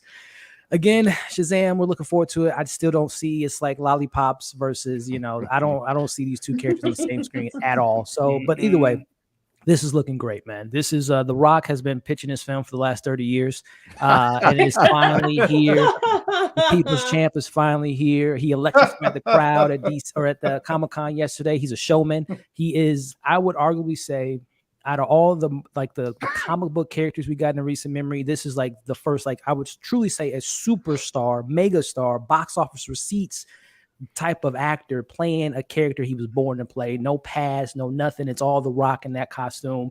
And the thing, and I'll just end on this: the JSA, Hawkman, Dr. Fate, Cyclone, Atom Smasher. As The Rock says, this is the new path of the DC universe, and I'm excited for it. So October can't get here soon enough. This is looking great. Right on. The people feeling Aldous Hodge. Kim, how you feeling about this, man? Oh man, I'm so excited for this. I mean, how many films has The Rock been in where without it being a superhero film, he's like, no, because I'm here, it's now a superhero film. You're welcome. I like that this is a legit superhero film. I like that he's in the DC. Honestly, I think they could use the assistance, especially with all the idiocracy that Ezra's bringing in. They need the distraction, and he's a wonderful distraction. But also, as we've seen, something that makes a superhero film excellent, and we've seen this from Kevin Feige, is a passion and a personal connection. And Rock himself has said he connects to this character on a personal level, and he's been so passionate because honestly, in Hollywood, it's so easy to get beat down. It's so easy to have a project. I mean, look at Ryan Reynolds. I mean, luckily he stuck with it, but how many years was he trying to get Deadpool off the ground? And even when he had star power, people still were like, no. So it's hard to get a passion project off the ground. And so I'm happy for him in that respect of all right, cool. So I just hope it delivers for him because he's really passionate about this. And something that I can really give him credit for, The Rock, is that he's a can't quit, won't quit kind of guy. And if he brings his level of excellence to this film, great. Aldous Hodge. Oh my. Hi, yes. Aldous. Hi. My number is. Oh God. They're making milkshakes and stuff. He is a snack. Like Aldous Hodge. A snack. He's already on my radar. He's already on our radar, but I just love that being on this scale of a superhero movie, DC. Yes. I want him to be on everyone's radar. Yes. Honey, you got to take a look at this. Come see what the man got to show you. Already. I love it. Tyra, get in there. How you feeling, man? Tyra, fist bump. I'm coming down for the fist bump, girl. I'm coming down for the fist bump. Oh my goodness. It's not just, his appearance and his stature. He's a beautiful man, but just the caliber of acting that I've seen him deliver ever since I watched him in I think it was The Underground. He is so good of an actor, and I'm just really happy to see him get this opportunity to be more in people's face, because I don't feel like a lot of people know who he is. He's been acting for a long time, but I feel like this is his real big introduction to everybody. And then we just got The Rock. It's giving the people's elbow. I'm so excited that this is finally happening, and it looks like a good film. Like, it doesn't look like they're trying to trap us with the trailer. It looks like we have so much to look forward to, and this is the first time in a long time I've been genuinely excited about anything with superheroes, like DC or Marvel, just either way. Like, I'm really excited to see this film, and I think it's going to do really, really well. Nice. I love it. Let's get Larry in there, my brother. How you? Super chat first, bro. You want to grab that? I do. Jeez, Louise, hold on. How we doing this one right here?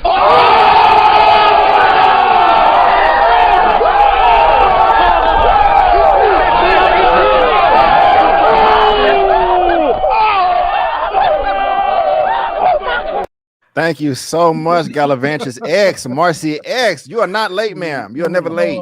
You're never late. Thank you so much for the $49.99 super chat. Yeah, you're really helping your boy out over here. You are not late, ma'am. Thank you so much for that super chat. I really do appreciate it.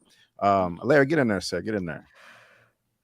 You know, I hate to be a naysayer right now, man, but I do. I hate to be a naysayer, but I mean, I'll just say this: the trailer looks like it's going to be action packed and good. But you know, I have feelings about The Rock because until he has a black love interest, a black son, plays a black person, until he represents the black side of his heritage, I have issues with the brother, man. Man, what does that got to do with the him on there? movie? He'll have a white wife, a Caribbean, an island daughter. He'll have a white son. He'll do everything around black, but he won't represent the black side of his heritage. And so I have issues with the brother. I do, and this comes from somebody who has loved The Rock for a long time.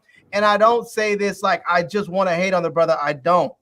And the movie looks like it's going to be good. I have issues with him, and so with that in mind, everything I see him in is just I'm a little salty with it. So I'm sure the movie's going to be good. It looks like it's exciting, but I feel like I need The Rock to make some moves to.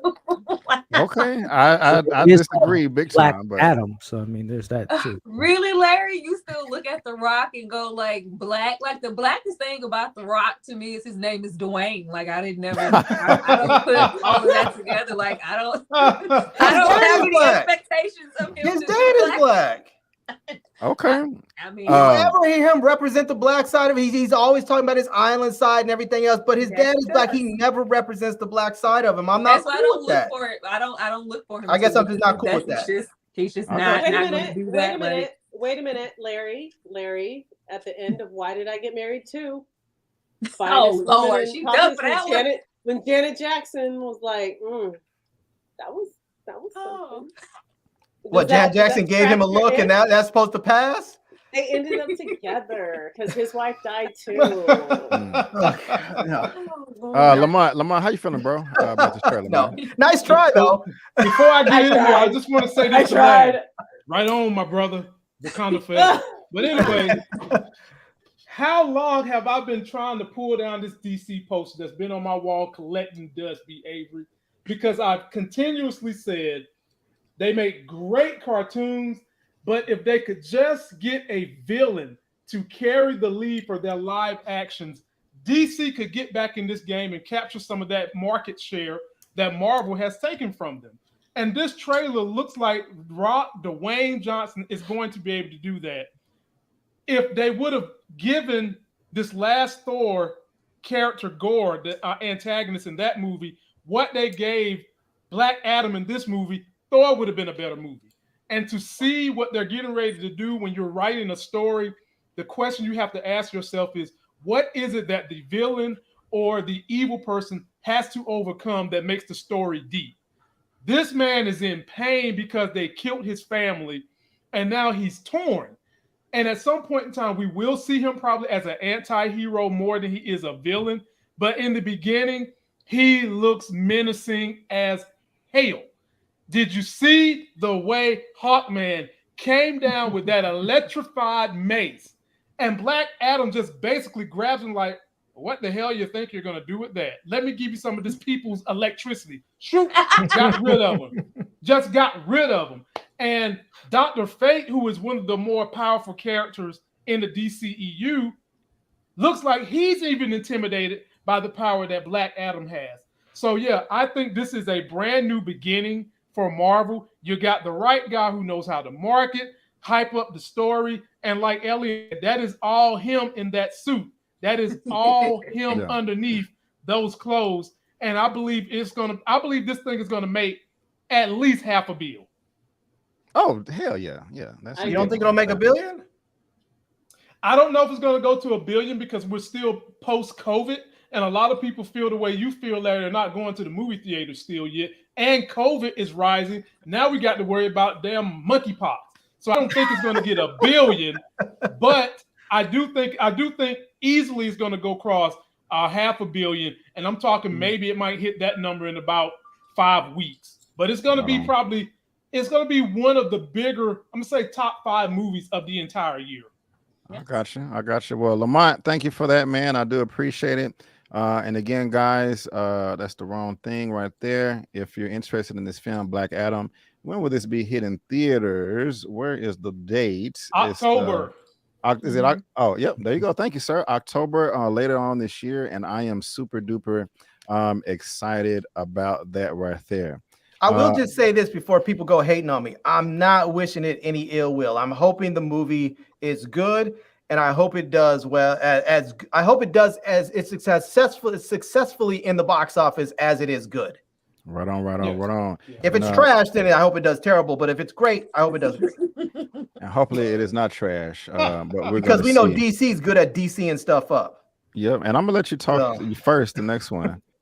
So give me a second. But yeah, we talked about spoilers in the box office and all that hot jazz right there. We just got done talking about Shazam, Fury of the Gods, and also Black Adam. And are you guys ready to possibly transition over to some Marvel? Oh gosh, here we go. Tyler's favorite. All right, let's do it. Let's do it.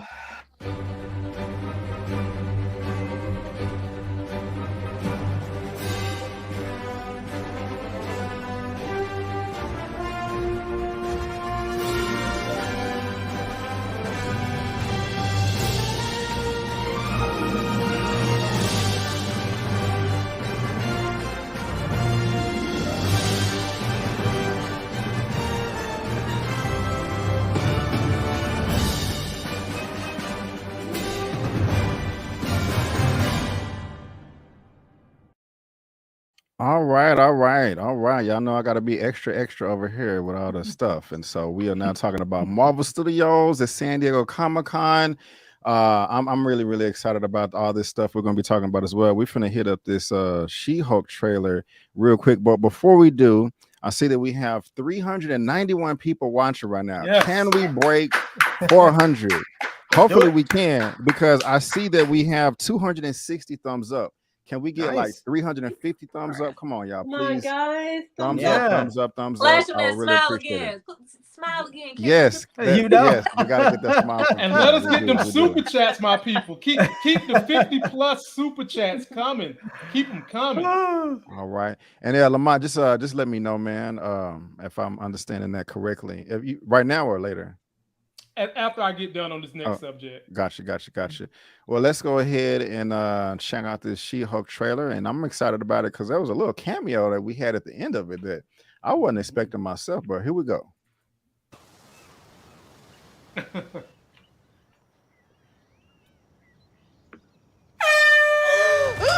Wow! Jesus, what the hell, man? Still in control, no overwhelming feelings of rage. No, a normal amount of rage. You do revert back to Gen form when you sleep. Was the air horn really necessary? For comedy, absolutely. This is a multi-year journey you're about to embark on. Yes. Yeah. Who's your best friend? Nikki. Spandex. Spandex is your best friend. Being a Hulk asks for balance. You have so much more to learn.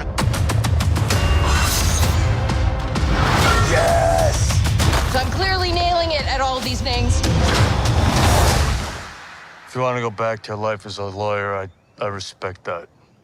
He doesn't mean that.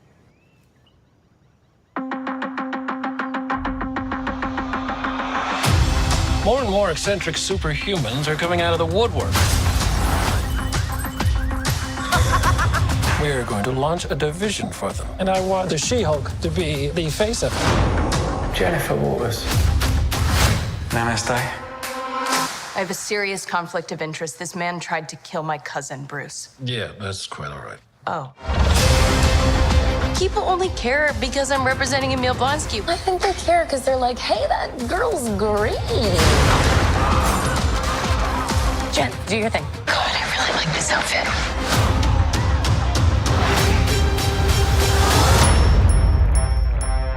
I'm not proud of this. Miss Walters, we answer to a higher power. Our universe is on the edge of a precipice. I am a lawyer. We do things by the book. The Book of Ashanti. No, the Book of American laws. Whether you like it or not, you're now a superhero. Let's do this. You know that friend you had in high school who was way cooler than you were, attractive, got all the attention from everyone? Hello. I think I'm jealous. Is that what I'm feeling?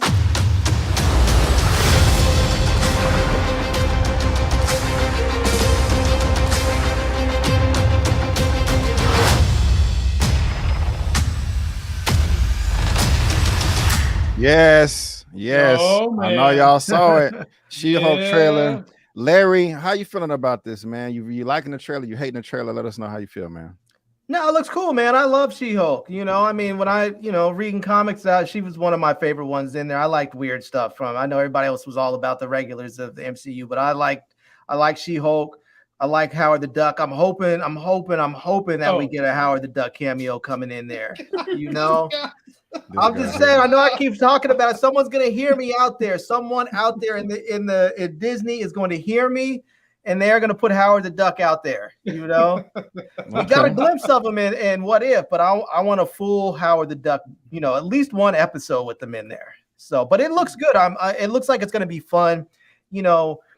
Reading the comics, they always kept her stuff pretty light, pretty funny. So I'm glad that they didn't try and make it too serious. And it looks like it's going to be a good time.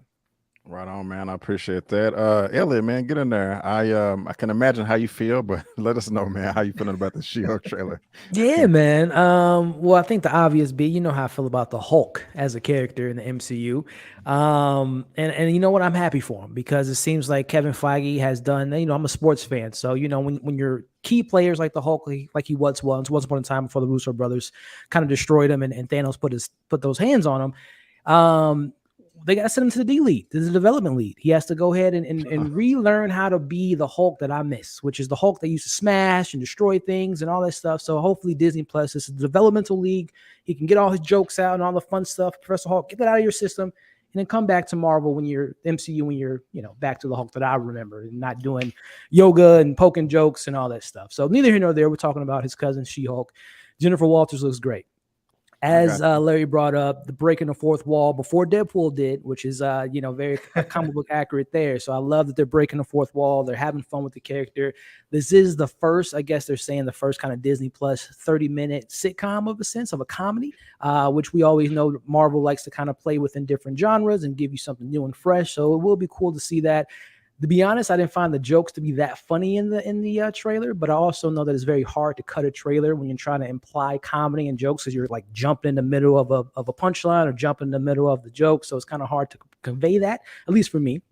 But I'm looking forward to it, man. I love Larry brought up the world building and what happens when superheroes do this, that, and the third. And MCU has proven Sokovia Accords and, damage control. There's the politics side of the MCU. Some people don't like heroes. Some people don't like what the Avengers did in Endgame and Infinity War and stuff like that. So I love that we're getting to the groundedness. And I think the best stories so far in the MCU has been the more grounded, natured characters. And then, of course, you give me Matt Murdock as throwback suit that they have in Daredevil's looking fire. So I'm looking forward to it, man. And hopefully we get something new and fresh and a character that is going to be here to stay for the foreseeable future of the MCU.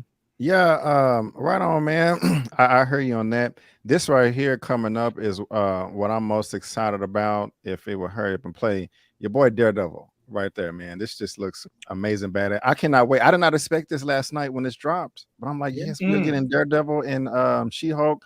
But something I'm looking forward to as well is, like Larry said, and you as well, Elliot, the world building. I do like that a bunch of these low-level villains are popping up because it just gives an excuse for my fighting and beat ass and stuff. And so I'm here for that. Teasing me, man. Yeah. Every time you say, I'm just like Larry said, I'm looking forward to it. I keep expecting you to say Howard the Duck. And it just doesn't come out. I'm gonna mute you if you say it again. No, but I do like the thunderclap, and like I'm hoping that I do not like this yoga stuff that Hulk is doing. That's I mean that's just not right. Them doing all that stuff. But I hope that through this blood transfusion that he gives his cousin, that messes him up somehow, and he loses control, and we get like some type of Savage Hulk, Rage Hulk, World War Hulk eventually. But we'll see. We'll see. We got 406 people watching. Thank you so much. That's what's up. Lamont. Oh, yeah, go ahead, Lamont. Congratulations. I was just clapping you up to get those 406, man. Appreciate it. I'm like Elliot. I'm a big Hulk fan, and I wish they would go ahead and fully get the rights back to Hulk so they can stop clowning my man. But in terms of She-Hulk, they're setting this up for the Defenders, and the fact that they showed Daredevil at the end just further lets me know that is going to be a separate team that they're going to have. And I don't know if she's going to, if they're going to put them on big screen or they're going to keep them on Disney Plus. Either way, I'm very excited for it. The jokes didn't land with me either because it seems like the butt of a lot of the jokes was the Hulk, and I'm still frustrated that they haven't turned him loose yet. However, it looks like Jennifer's going to be very powerful. I'm interested to see what are they going to do with Abomination, and I like that they got the same guy playing Abomination from the 2007 Hulk. I enjoyed him and his portrayal of that, and I just can't wait to see how this Defenders team is going to come together. Right on. Tyra, get in there. I won't be watching this. Oh, damn. I am not. I mean, I'm a fan. I actually really like the Hulk, but I would like a darker version of everything that's going on. I'm good on the jokes and the hee-hees, the ha-has, the yogas, unless they on a rampage like the destruction. I like the violence. I want some of that. I don't think I'm getting any of that, and she seems very nice and whatnot. I won't be watching this. No. That's what's up. Thank you, Miss Kim. How you feeling about the trailer? Muted. Oh, you're muted. See, me trying to be all polite, make sure y'all can't hear me in the background. I'm excited about it. However, something that concerns me a little, and they can't avoid it because it's a big part of the story, is people getting Marvel fatigue in that now we're in a world where your judge is actually a mischievous nymph. Where your clerk is like, I don't want to be here. So he jumps out a 17-story window. I'm a little bit worried about just overhaul of hero this and hero that. And I go to the smoothie store and there's a hero that can blend it up and make it cold at the same time. I get a smoothie and I don't want to be overrun with these powers and these heroes. But also what's interesting to me is being that Feige has not introduced mutants 100%. I mean, we've gotten a little hints there and there, but where are all of these powered people being if we haven't introduced mutants yet? Is what I want to know. Yeah, that's a good question. We're gonna they find should be out. coming soon. Yeah, because I really don't want the introduction of mutants to come in this show. Because the thing that I'm most excited about, they didn't touch on it, they didn't talk about it really during this Comic-Con.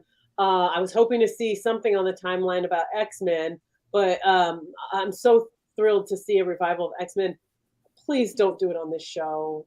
I would be okay if they did it on a Disney Plus show. If they did like 10 episodes or something like that, each episode is a different mutant, and then it all comes together with a movie. I like that idea. Yeah, do the backstory kind of as a series and then culminate into a film. I think that's dope. I think that's fine. But please don't do it here on the first sitcom on Disney. I think one of the reasons why some people are having some issues with these newer Marvel pieces is because they spent like in the first couple of phases, they spent so much time with backstory. They spent so much time letting the audience get to know the characters, and I feel like now they sort of just assume like you're part of what the MCU is about. Here's more characters, and they just throw them out there.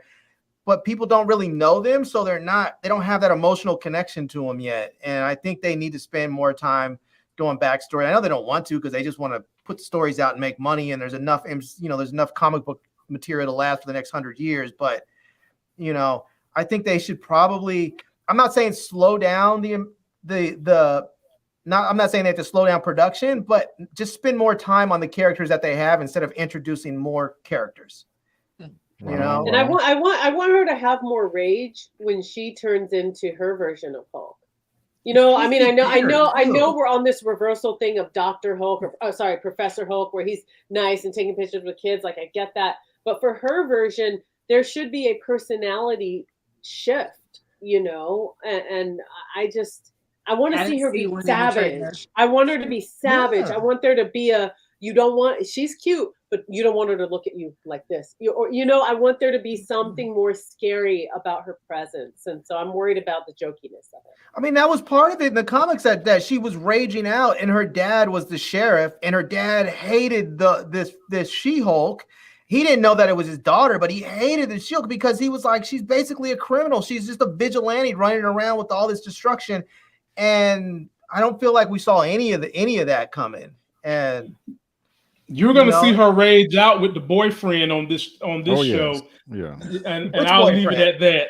Which boyfriend? She's going to have a Walters boyfriend. had two. Because there was Jim Walters had one and She-Hulk had one. She-Hulk is going to have a boyfriend, and he's not going to cut the mustard. I think he's going to be like a 2-minute man, and her ass is going to go crazy. Yeah, it's not good. Well, ladies and gentlemen, boys and girls, that is the trailer right there for She-Hulk, Attorney at Law. That will be coming out, I think, mid-August this year. I'm looking forward to it. Hopefully, we can get some justice for Hulk. I heard that this is going to lead into the Hulk, getting his mojo back, and I know that'll make Elliot happy as well as a lot of other fans out there as well. Would you have been offended if she was bigger? I'm sorry? Would you have been offended if she was bigger? She-Hulk? Yeah. No, I mean, she cool the way she is. I think they made her too small. I feel like they tried to keep her. I feel like they like made her green a little bit taller, but I feel like they made her physique a little bit, trying to make her sexy instead of just making her Hulkish. I agree. I wanted her bigger. I do not, respectfully, but that's what it is. But thank you for that, guys. And Lamont, I do appreciate you being here, my brother, man. It's been a minute, but you came through on a big show, so thank you so much. I know you had to head out of here. Before you do head out, man, you want to let the good people know where they can find you and what you got going on your channel or anything like that? Keep it quick. I'll be officially back to doing my YouTube thing next month. You'll get a bunch of me and Larry and the crew that I have coming to review the TV shows we review. It's going to be a big month next month. I'm actually doing P-Valley right now, and me and my crew will squad up tomorrow night to do the live review of P-Valley, and I'll drop the trailer for it on Tuesday. And next month, I am going to be doing Power, Raising Kanan. I'm going to be sticking in there doing the new Game of Thrones show. I'm probably going to review this Hulk show and maybe one or two other surprises, depending upon how my man Larry's schedules can go. So you guys be on the lookout. Lamont Tyson is officially back as of August doing content. Nice. Perfect. Well, my brother, again, thank you for being here, man. You have your good night, all right? You guys be good. Nice to meet you all. Nice to meet you, Kim. Nice to meet Larry, you. behave. Larry, behave on this man's show. Behave. That's all I got to say. What? Elliot, I'll catch you guys in the chat. Yeah, you. Right on. See you, man. See you. All right, man. Well, yeah, that is my mouse is possessed right now. Well, yeah, we are I don't know what my mouse is doing, but yeah, we are staying on this Marvel right here. We are out of trailers, but we're going to be covering the rest of this Comic-Con panel that they had in Hall H.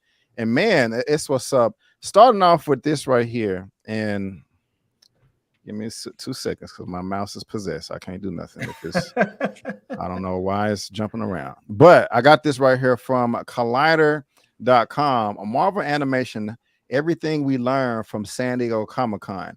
Again, guys, if you're watching this via live on the replay, there's a link down to this in the description box below for you to read at your own leisure. But just real quick, they're talking about X-Men 97, Spider-Man freshman year, Marvel Zombies, What If. There may be a fifth one in there as well, but this is dope as hell. I'm looking forward to this. Only thing, and I Am Groot. I got that right there. It was a cute little trailer. You guys can go check that out if you want. I don't know how you feel about it, but one thing, I'm a big Spider-Man fan, but we got this information right here. It's freshman year. One of the things I'm excited about this, but at the same time, I don't like the animation style. This what I'm looking at right here is just not popping out at me the way I want it to. I do like the fact that we got the whole gang right there. Spider-Man has a huge rogues gallery. I mean, look at all these villains. You got Doc Ock, Scorpion. I don't even know. That's just a lot of people right there. Yeah, I mean this looks great. This looks great. Daredevil kind of mimicking the costume. You know, this is Harry or Norman Osborn. There's no Oscorp in the MCU. But look at Doctor Strange looking more classic. You know, what if I'm excited about this, and I wouldn't be excited for Marvel Zombies if it wasn't for that Marvel Zombie episode we had in What If. But this is looking damn good to me right here. And so I'm gonna come to Kim first this time. How are you feeling about this right here? All these Marvel animated shows. Which one are you looking forward to the most? I like the animated shows. I think they're cool. Something that I try to bring a family perspective. I've had nephews, not kids of my own, but 3 of them.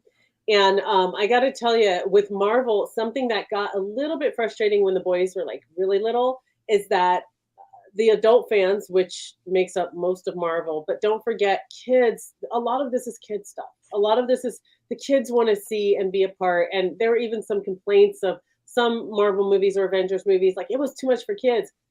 This is for kids, you know, in a way, Marvel's for kids, you know, in a way, because us adults that are huge super fans, we proudly wear I proudly wear my Spider-Man shirt with heels and a nice blazer. Okay. Like I absolutely love all of it. But when you got little ones, it's tough to have all this stuff that you're like, oh, that joke went right over his head. He's 8 years old. I like this because it's keeping the generation in with the appreciation of Marvel IPs.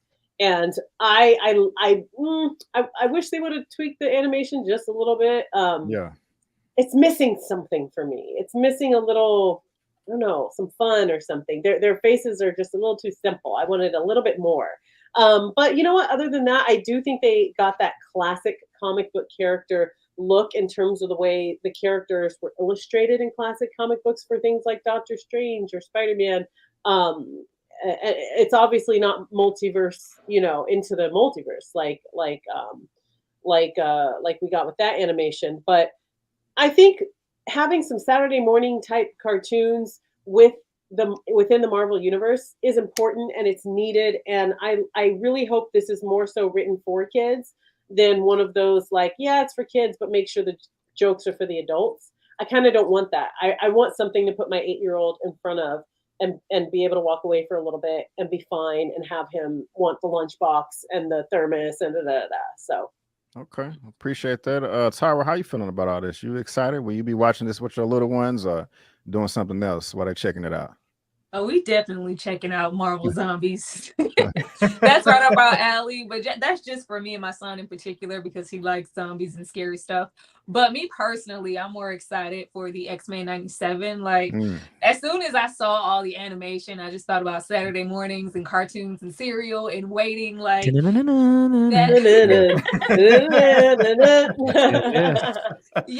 that's we don't do that anymore. Well, kids don't do that anymore. There's no anticipation for cartoon, especially with everything being on streaming. Like, they literally don't gravitate to watch any of it. Like they really don't care. So I will be interested to see if it's really for kids and if they actually flock to it. I'm definitely going to watch it, and I'm gonna, if it's like, is this is streaming, they're gonna post everything, or is it gonna be like episode and then another week and then you know is it like that? Good question. I don't know. I can dig into the article and find out. I will go week to week. I think so. Yeah, I think it'll benefit from being week to week, so you can get that feel. Because once you can just sit and binge watch everything, it's an issue. I don't like that. I wish they not for me per se, because I can appreciate it. Kind of looks like throwback animation, and I like that. But just if it's for the now generation, they're just so their eyes need to be titillated a bit more, and it's just so much more advanced as far as graphics than when we were kids and what was coming on TV. But I like the throwback. I'm definitely going to watch it. Nice. I was on leave, I think like 2013, and that was the last time I binge watched this whole X-Men 97 cartoon. It's great. I'm coming to you, Elliot. What also gets me excited about this is look at your boy Magneto. Apparently he is going to be in charge of the X-Men. Elliot, how you feeling, bro? How you feeling? Yeah, man. This, like Tyra said, and like you just brought up, B. This is what I grew up on. This and Spider-Man, Batman, all that stuff in the '90s, Gargoyles, all that stuff is just fantastic, and it's so great to get them back and revise and picking the story up from when Charles went off to space and all that stuff. So this is exciting, man. This, out of all the animation stuff, this got me. And I mean, they announced it a couple years ago, but actually seeing it now and it's in production. They even greenlit it for season 2. It's great, man. I'm here for that. As far as the other stuff they announced, I really don't care for the Spider-Man stuff, especially now. It's very confusing because I thought they initially pitched it as this was going to be our Tom Holland's version, his prequel of, before Tony Stark and the Avengers, but apparently it's that, but with a twist. Like he's going to be, this version of Tony Stark is going to be Harry and all that stuff, or say his Norman. So it's kind of weird. So I don't really care for it, but I'll probably check it out because I love Spider-Man. Again, I grew up with watching the Amazing Spider-Man, all that stuff. So the Spectacular Spider-Man. So I'll give it a watch. I'm not overly excited. What If, I had fun with that, man. It was a fun series. What if the different characters we got and all the different stuff that who knows might find their way into the MCU. So that I'm really looking forward to season 2. And apparently Shang-Chi's going to be involved in season 2 and Hela. And yeah, I think one episode is with Odin versus the Mandarin. So like that's going to be really kind of cool to see what they got going there. Because they had to probably cross paths some way somehow with the Mandarin being around for centuries and obviously Odin being Norse mythology. So that's exciting. Tyra, you mentioned zombies, and we've got our horror fans here. Yes. They mentioned, now I guess we got to put the kids to bed though, because they did confirm that the Marvel Zombies is TVMA. So this will be the first like adult oriented comic book or say animation on Disney Plus. So they are appeasing the kids, and they remember the kids got to enjoy Marvel too, but they're also like, hey, we cutting off heads, we chopping people apart, we're getting a little bit more mature with these stories. That's my son. We with that. We with that. We still good. That's why you're a great mom, because you're putting them on some good horror stuff. Good zombie stuff is good stuff to be into. So I'm really looking forward to the zombie show, because that episode with Wanda being a zombie and chopping Steve, I mean, I was here for it. So I'm very excited for Marvel Zombies and that lineup that they got with Shang-Chi and Yelena, and I'm excited for the animation side of Marvel. And it's fun to say, because we all know, again, go back to my DC fans, DC has been destroying Marvel when it comes to animation movies and shows. So that's true. That is true. Marvel is kind of like, hey, we can compete a little bit when it comes to animation, because they're destroying DC when it comes to live action. So very excited for this animation stuff. Right on, man. Appreciate that. I love all the excitement for everybody. Larry, man, how you feeling about all this? Which one gets you the most excited? Or all of them, none of them? Let us know. Probably What If. I was really, really surprised about how much I enjoyed What If. It was just, when it came out and we watched it, we were going through talking about it every week, and it was just so much fun breaking down all the theories and all the stuff that got monkey wrenched with them, like saying, wait a minute, I thought the stones weren't supposed to work in other universes, and and here it is, it's working over there. It's just, I really enjoyed the What If series, and so I'm looking forward to that one again. I'll tell you what I would really like.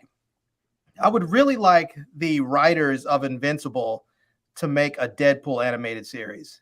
Ooh, I like that. That would be awesome. I like that. I like that a lot. Okay, that's what's up right there. So, Kevin Feige, you need to hire your boy, right? Just the idea dude right here. Yes, that is the idea, dude. Okay, well, Leia, I can definitely dig that, man. I like that a lot right there. And so, guys, let us know in the chat. Just my 2 cents real quick. X-Men 97. I already said that by far that's the one I'm most excited about. Like by millennia, there's nothing is close to that. But if you're watching this via live on the replay, remember that there's a link down to this article in the description box below for you to read at your own leisure. Yes. And so, now let's go ahead and I had the wrong banner up the whole time. There we go. Damn it. It's all good. But we can now move on to the next topic right here. And this is pretty exciting as well. I have this from Collider, and Larry, I'm gonna come to you first this time. Here is every Marvel Phase movie and series that's coming up right here. And let me just go ahead and make it easier for you guys with a picture of all that. Look at what we getting in Phase 5. Wow. My. We got Ant-Man, Quantumania, Secret Invasion, Guardians of the Galaxy, Echo, Loki Season 2, The Marvels, Blade, Ironheart, Agatha with the new name, Coven of Chaos, Daredevil Born Again, Captain America New World Order, and also Thundercats. Y'all, I'm super duper excited about this. Larry, I'm coming to you right now, man. Out of all these films right here, like, which one is your favorite? Talk about it. Let me know how you feel. Man, out of all, I mean, first of all, Guardians of the Galaxy is just, I mean, that movie is fantastic. All their movies have been great. Every time I see the Guardians in anything, I'm loving them. So I'm looking forward to that. Secret Invasion, I think I'm not sure how I feel about them, but I feel like I really want to see them. Every time I hear about it, I just feel like I just kind of get a little feeling inside like that's just going to be good. Blade, I'm looking forward to it. Blade better be good. That's one of those things with Blade. It's like they better not F it up. Like if they do Blade wrong, I'm going to be angry. Like I'm just going to have open hostility towards them. Agatha, she was one of my favorites. She's been one of my favorite. Like I always say, they're villains. The MCU villains haven't always been that great. I feel like the DC villains are always good, and the MCU ones are always just sort of, they're okay. But they don't always need to be because sometimes their heroes are flawed enough that you don't have to worry about their villains being that great. But Agatha was fantastic. She was probably one of my favorite villains I've seen so far. So I'm really looking forward to that. So okay. I appreciate that. Elliot, man, how you feeling about this, bro? What's your most anticipated or favorite out there? So yeah, I mean, you know, Phase 4 has its ups and downs, and a lot of, you know, people aren't really vibing with it. But I mean, Phase 5 is coming, man. And you take out, you know, I'm looking at Ant-Man, Guardians, Loki, and the Marvels. Everything else is pretty much ground level, you know, more surreal, more kind of reality and not cosmic, which I'm really excited to get more. Because again, Winter Soldier, Black Panthers, you know, all those kind of more grounded Daredevils of the world, those stories to me are just so more interesting because again, it's more relative. It's not, you know, we're not out of space, which I love. Don't get me wrong, I love sci-fi, but I love that we got a lot of this groundedness coming back to the MCU, which I really love. And seeing Captain America again, I see you wearing your attire there, B. I had to change. Yeah. And I love that summer blockbuster feel too that Sam's going to be getting, followed up by the Thunderbolts, which will be very interesting. I think those two films are going to be like a part 1, part 2 scenario. Like Larry, I really much enjoyed Agatha. I mean, that song alone is just a banger. So she's going to have a fire theme when her show comes around. And also going back to my horror, Tyra, Supernatural. We got witches. You know, who has Agatha came across in the MCU in the past? Does she know the Ancient One? Does she know other mythical creatures of the MCU? So I'm really excited for that, which ties perfectly into Blade. Vampires. Where they been at this whole time in the MCU? I ain't never heard of a vampire in the MCU. Where y'all been hiding at? Is what catastrophic event is going to bring vampires in the MCU, or have they been here the whole time? So I'm really excited for that. Loki was my favorite show of the MCU. I'm really excited to get Natalie Holt's score back and all that stuff. It's looking great, man. It's the only thing I would say. Echo, y'all, you know how I feel about Hawkeye. I feel like the bait and switch of she's the villain. Nope, she's usually not. She's just a puppet behind Kingpin, which they totally disrespected in my opinion. But we'll see what Echo has to offer with the show. With Daredevil is going to be in her show as well as Kingpin. So I don't even know why it's called Echo at this point. I was going to ask you, Elliot, is Echo a series or is that a movie? It's a series. It's a series of showing her origins or showing how, you know, after finding out that her uncle was responsible for the death of her dad. We'll see. We'll see what comes of it. I'm going to give it a hope. I'll just end on this note, B.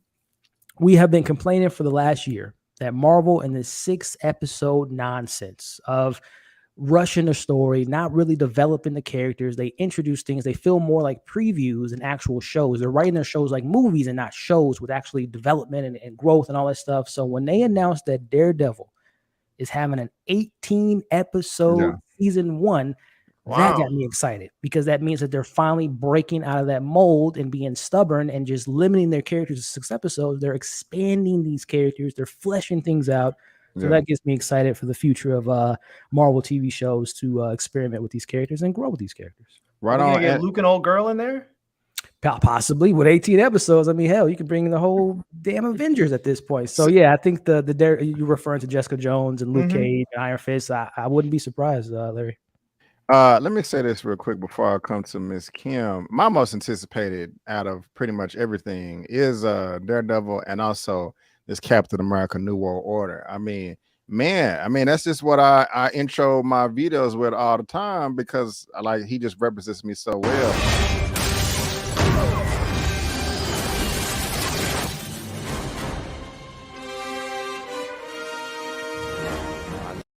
I had to do it. I couldn't help it. You know, I got my suit on right here or whatever. And so it's just going down with this Captain America, the New World Order.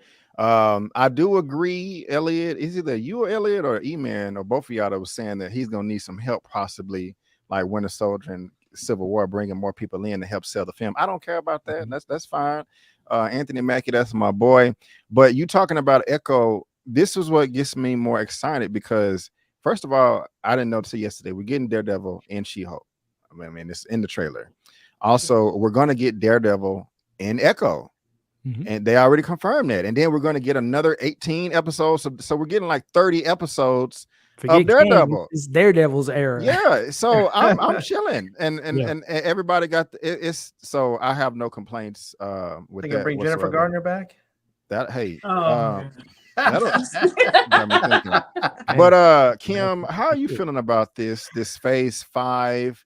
What stands out to you the most? What are you the most excited about? What do you not care about at all? Let us know, man. Let us know. Honestly, I'm more excited for Secret Invasion. I cannot get enough Nick Fury. And he was a little off on the last one, and we realized because it was a Skrull. And so he was off planet, literally. So I look forward to his perspective in terms of the events that he missed out on, however long he was out in space. And I just love Samuel Jackson, and I have missed him. With all this new stuff, I want some familiarity. Even though we've had Thor, we've had the old gang, but when I see Nick Fury, it really brings the gang is back together feel for me. Yes. Even though Secret Invasion is going to have new people and stuff, there's something about Nick Fury that's such a constant that I look forward to. And they better not do him like they did the Hulk and softening him up. They did a little bit with Captain Marvel with petting the kitty and and I was like, wait a minute now, this guy does not mess around. That was he not ain't playing with you. He ain't playing with you, and he ain't playing with you. Like, I want to get back to that Nick Fury. So I hope that Secret Invasion has more of an X-Files feel to it. More of a what really is going on as we see the world with She-Hulk. The world is accepting all of these super beings to the point where they have their own line in the courtroom. We don't care that you can fly. I don't want to get too comfortable with the supernatural. And I feel like Nick Fury can really bring that back. He can really bring back that seriousness that I was kind of talking about with Nope of you do not know these people that just jumped out of the window. Yeah, that was cool. You don't know if they can blink at you and throw lasers through your eyes. I want Nick Fury to bring back that I'm not playing with you attitude that he brought to the Avengers. And so I'm actually more excited for the Secret Invasion show. Can I ask you if any of you know, is there a character in the MCU like Soldier Boy and the Boys that can actually take people's powers? Rogue from X-Men. Yeah, but she only takes them temporarily though, right? She took care of you mean take them and keep them? Yeah, like take them and like you no longer have them. Like in the Boys with Soldier Boy, he was straight just taking people's powers, like they were no longer soups. And I'm like, I want to see these characters scared. You know, I want to see them actually scared. I wonder, does Kang do any of that? I mean, being that we're going into the dynasty of Kang, is that part of his collection of powers? Because there's got to be a reason why we're so afraid of Kang for the next 3 movies, including Quantumania. So is that something that along the lines, or does he have a henchman that can maybe do that? I don't know. Speaking of henchmen, I really want to catch up with the bros. Hey, bro. Bros. Bros. She hit me, bro. I didn't like those that. 2 guys. I love those guys. I really want to see where they are right now. I want to thank Ron, ER's grandpa, for the $10 super chat. Not super chat, but cash out. Thank you so much. I appreciate it. Tyra, how you feeling about this phase 4 or phase 5, excuse me, lineup? What excites you? What stands out the most to you? You know I ain't outside for this. I just actually started watching The Boys, and I'm here for all things The Boys right now. And I got excited for no reason over here because I thought you said Captain Planet and Thundercats. I was like, what? But I said. You did say Thundercats though. You did say Thundercats though. And I was like, I said Captain Planet and Thundercats. I said all the way up. My bad. But, I'm definitely here for Loki season 2. The first season was really good. I did watch that. I'm always gonna be here for Blade. Like, it better be dark, it better be grimy, it better not be PG-13. Hurry up and put it out. I'm so excited to see that. And Wesley better have some type of presence somewhere in the movie. I'm definitely here. I'm definitely here for Guardians of the Galaxy. And Agatha was pretty dope, but everything else, I could take it or leave it. Okay. Well, that's what's up right there. And thank you guys for that. I appreciate it. I'm not gonna make this a separate topic or nothing, but again, I'm just really excited about that. I just want this to be so good because it just relates to the real world so much on how many problems can arise by having a black Captain America, running around. And I talked about this as well. I talked about this briefly. Every upcoming MCU project that Daredevil will appear in, he's going to be in She-Hulk, Attorney at Law, that's dope, Echo, and Spider-Man freshman year, and his own show. So this is just amazing right here. And so I'm really looking forward to that right there. And so hopefully this can all be real damn good and not disappoint us, because none of us wants to be disappointed by anything. But let's go ahead and move on just to this next part right here. We were just talking about phase 5. But now let's talk about phase 6. And Elliot, yeah, man. Who's that? 2030? Who is 2024, 25? Larry's right around the corner, bro. Look at this, though. Phase 6, Marvel's phase 6. We got Fantastic Four, Avengers: The Kang Dynasty, and Avengers: Secret War. And also, if you're out there and you really just don't know who Kang is and what he's about, let me just show you how he kind of flexes on the Avengers real quick. To eliminate Captain America. But just to be sure, I'm going to advance the planet's technology in your time. I will ready your military and prepare for the coming war. Earth will be able to repulse the alien forces. And how do you plan to accomplish all this? By conquering your world.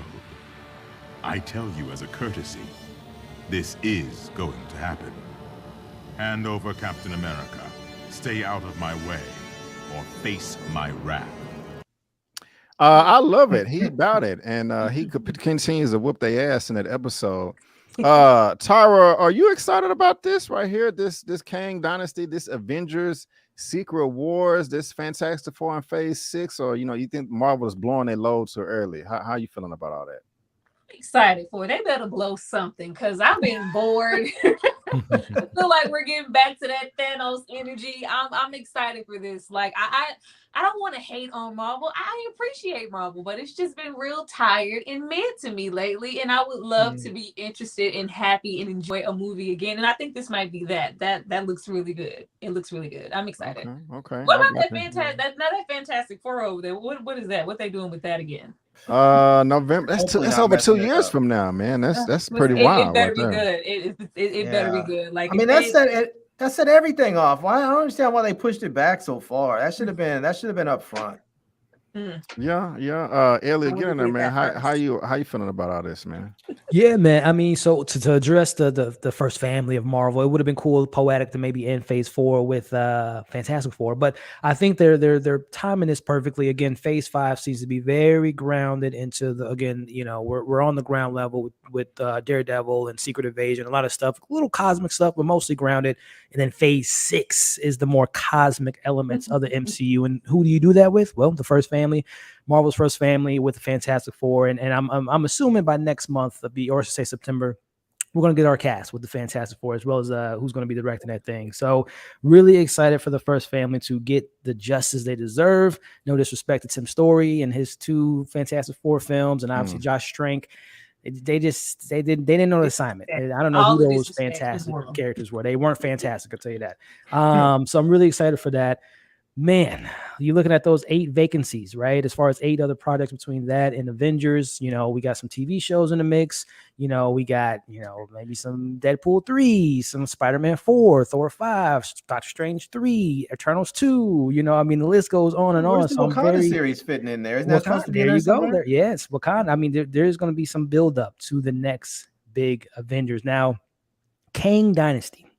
Now, I'm a sports fan. And when I think of dynasties, I think of long-term, you know, consistency, excellence. You know, I'm a basketball fan, 90s Bulls, Lakers in 2000s, Spurs in the mid-2000s, and now the Warriors. They win consistently, and we haven't seen Kang yet.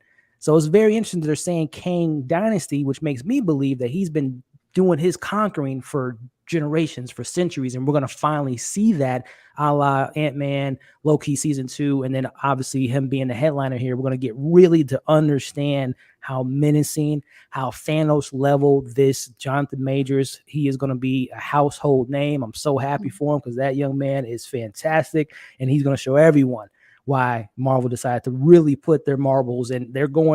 Kang is the next phase, which is great, the multiverse saga. So I'm really intrigued to see what they do there. I think we're going to get some young Avengers that's going to end up losing, and by Secret Wars, they're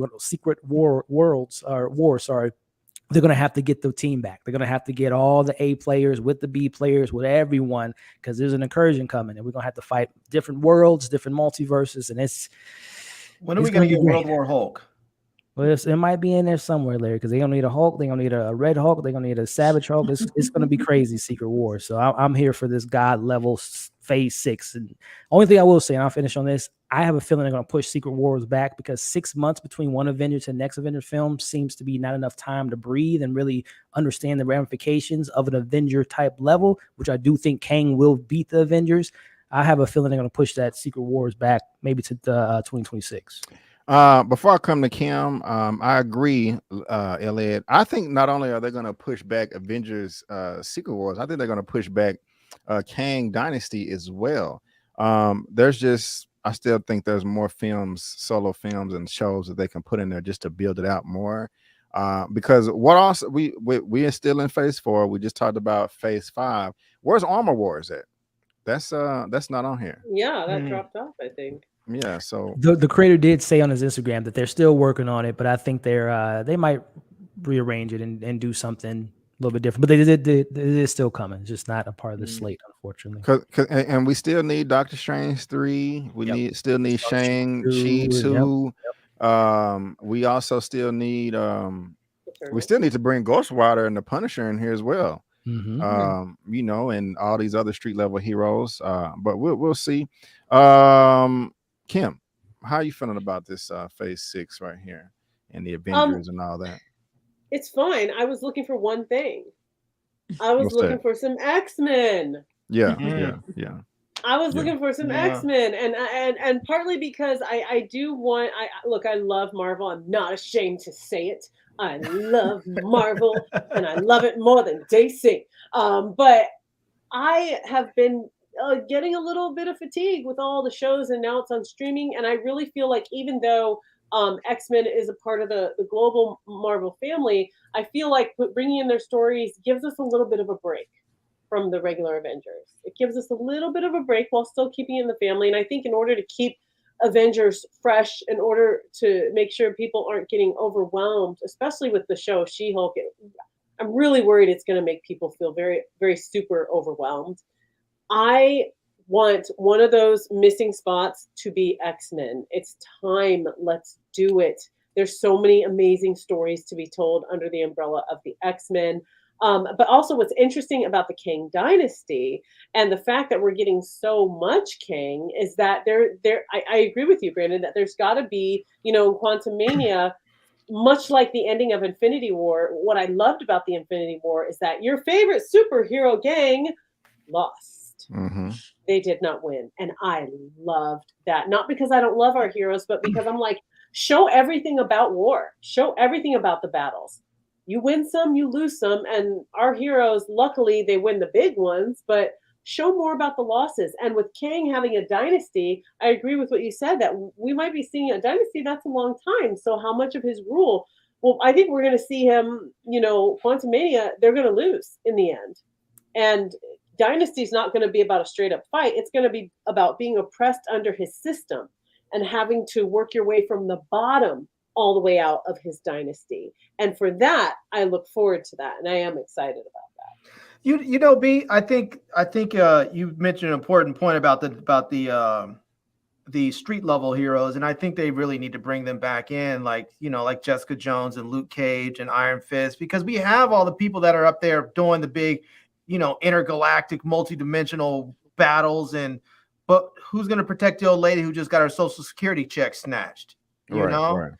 And I think Spider-Man's gone. Mm-hmm. Yeah, and I think that does it. It helps alleviate some of that fatigue to get rid of all the big, gigantic fights with the spaceships and everything going off. Instead, you just have, Luke Cage standing in front of an old lady while some thug unleashes 15 shots on him. Right. Or Jessica Jones, who Jessica Jones is it up because she's just kind of crazy, but. And Iron Fist, just get a different Danny Rand. But I feel like they should bring those back. I mean, they're already setting it up with Daredevil. Just bring them back, bring in the Punisher, and I feel like develop those characters a little bit, because I don't feel like people really know them. I feel like some people got to know them through the Netflix series, and I feel like they didn't. Now that Disney has them, do it again. Right on. And since we're talking about Avengers Infinity War, not Infinity War, but Dynasty and stuff, a lot of people have been speculating, like, okay, are the Russo brothers going to be involved in this? Are they going to be making this? And let's just hear what Kevin Feige has to say about that. Y'all hit a 1 in the chat, or y'all give me a thumbs up if you can hear this. Not connected to it. They have been, I think, very direct about that. I think we love them, they love us. We want to find something to do together. But it's not this. So you heard it from the Kevin Feige man, his mouth. I can't even talk. Goodness gracious. You heard it from the man himself that the Russo brothers are not going to be directing this. They could be lying, stuff does get changed around, but this article right here is from Deadline as well. And so, guys, if you're watching this via live on the replay, there's a link to that in the description box below for you to read at your own leisure. And so, does anybody have any further comments as far as Phase 6 is concerned? I want Anton Fuqua to direct one of these. Okay. I'm not mad at that. I like that idea. I really love that idea. I'm not mad at that. I'm wondering, do you guys, I do have a question, Brandon. I know a lot of people didn't like Eternals. I know that. Do you think one of these slots could possibly be Eternals too? Because as we saw, one of Kit Harington's character is going into Blade, and there might be a Blade connection there. Do you think one of those empty spots is for Eternals, or do you think they're going to really wait till a while? Because another thing with the Eternals is all the actors are much older than the usual Avengers. So I think this is about half of what they're showing us, because you just made up a point. Eternals 2, Shang-Chi 2, Doctor Strange 3, Armor Wars, and then you also have to think about stuff that they're not telling us. We also have D23 coming up in a couple of months, and so they're going to be announcing some stuff there too. They need the Howard the Duck feature. No. Howard the Duck movie. No Howard the Duck. But ladies and gentlemen, let's go ahead and move on to the final topic of the day. The most sensitive topic of the day. We got a new trailer, and a lot of people have some feelings about it. You know what I'm saying? The Black Panther Wakanda Forever trailer dropped yesterday. So let's go ahead and check it out, but let's watch it on IMAX.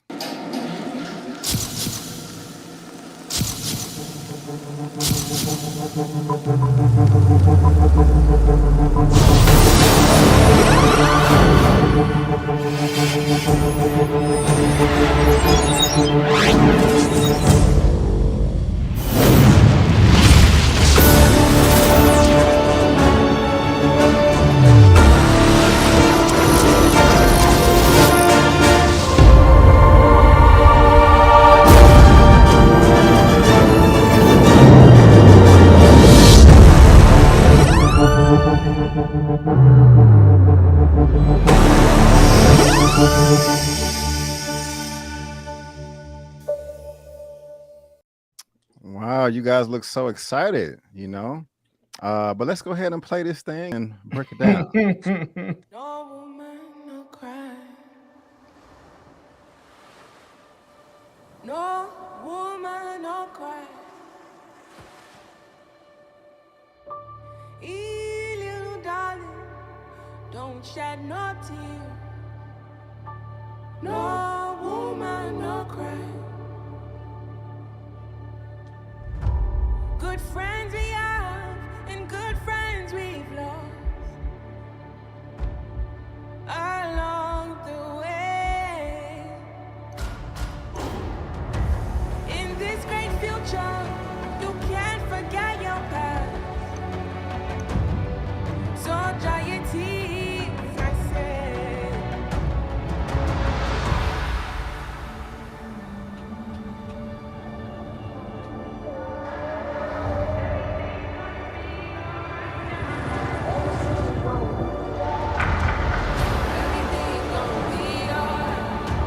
Everything's gonna be alright.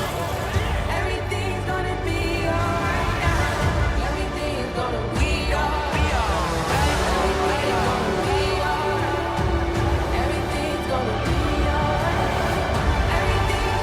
I am queen of the most powerful nation in the world, and my entire family is gone. Have I not given everything?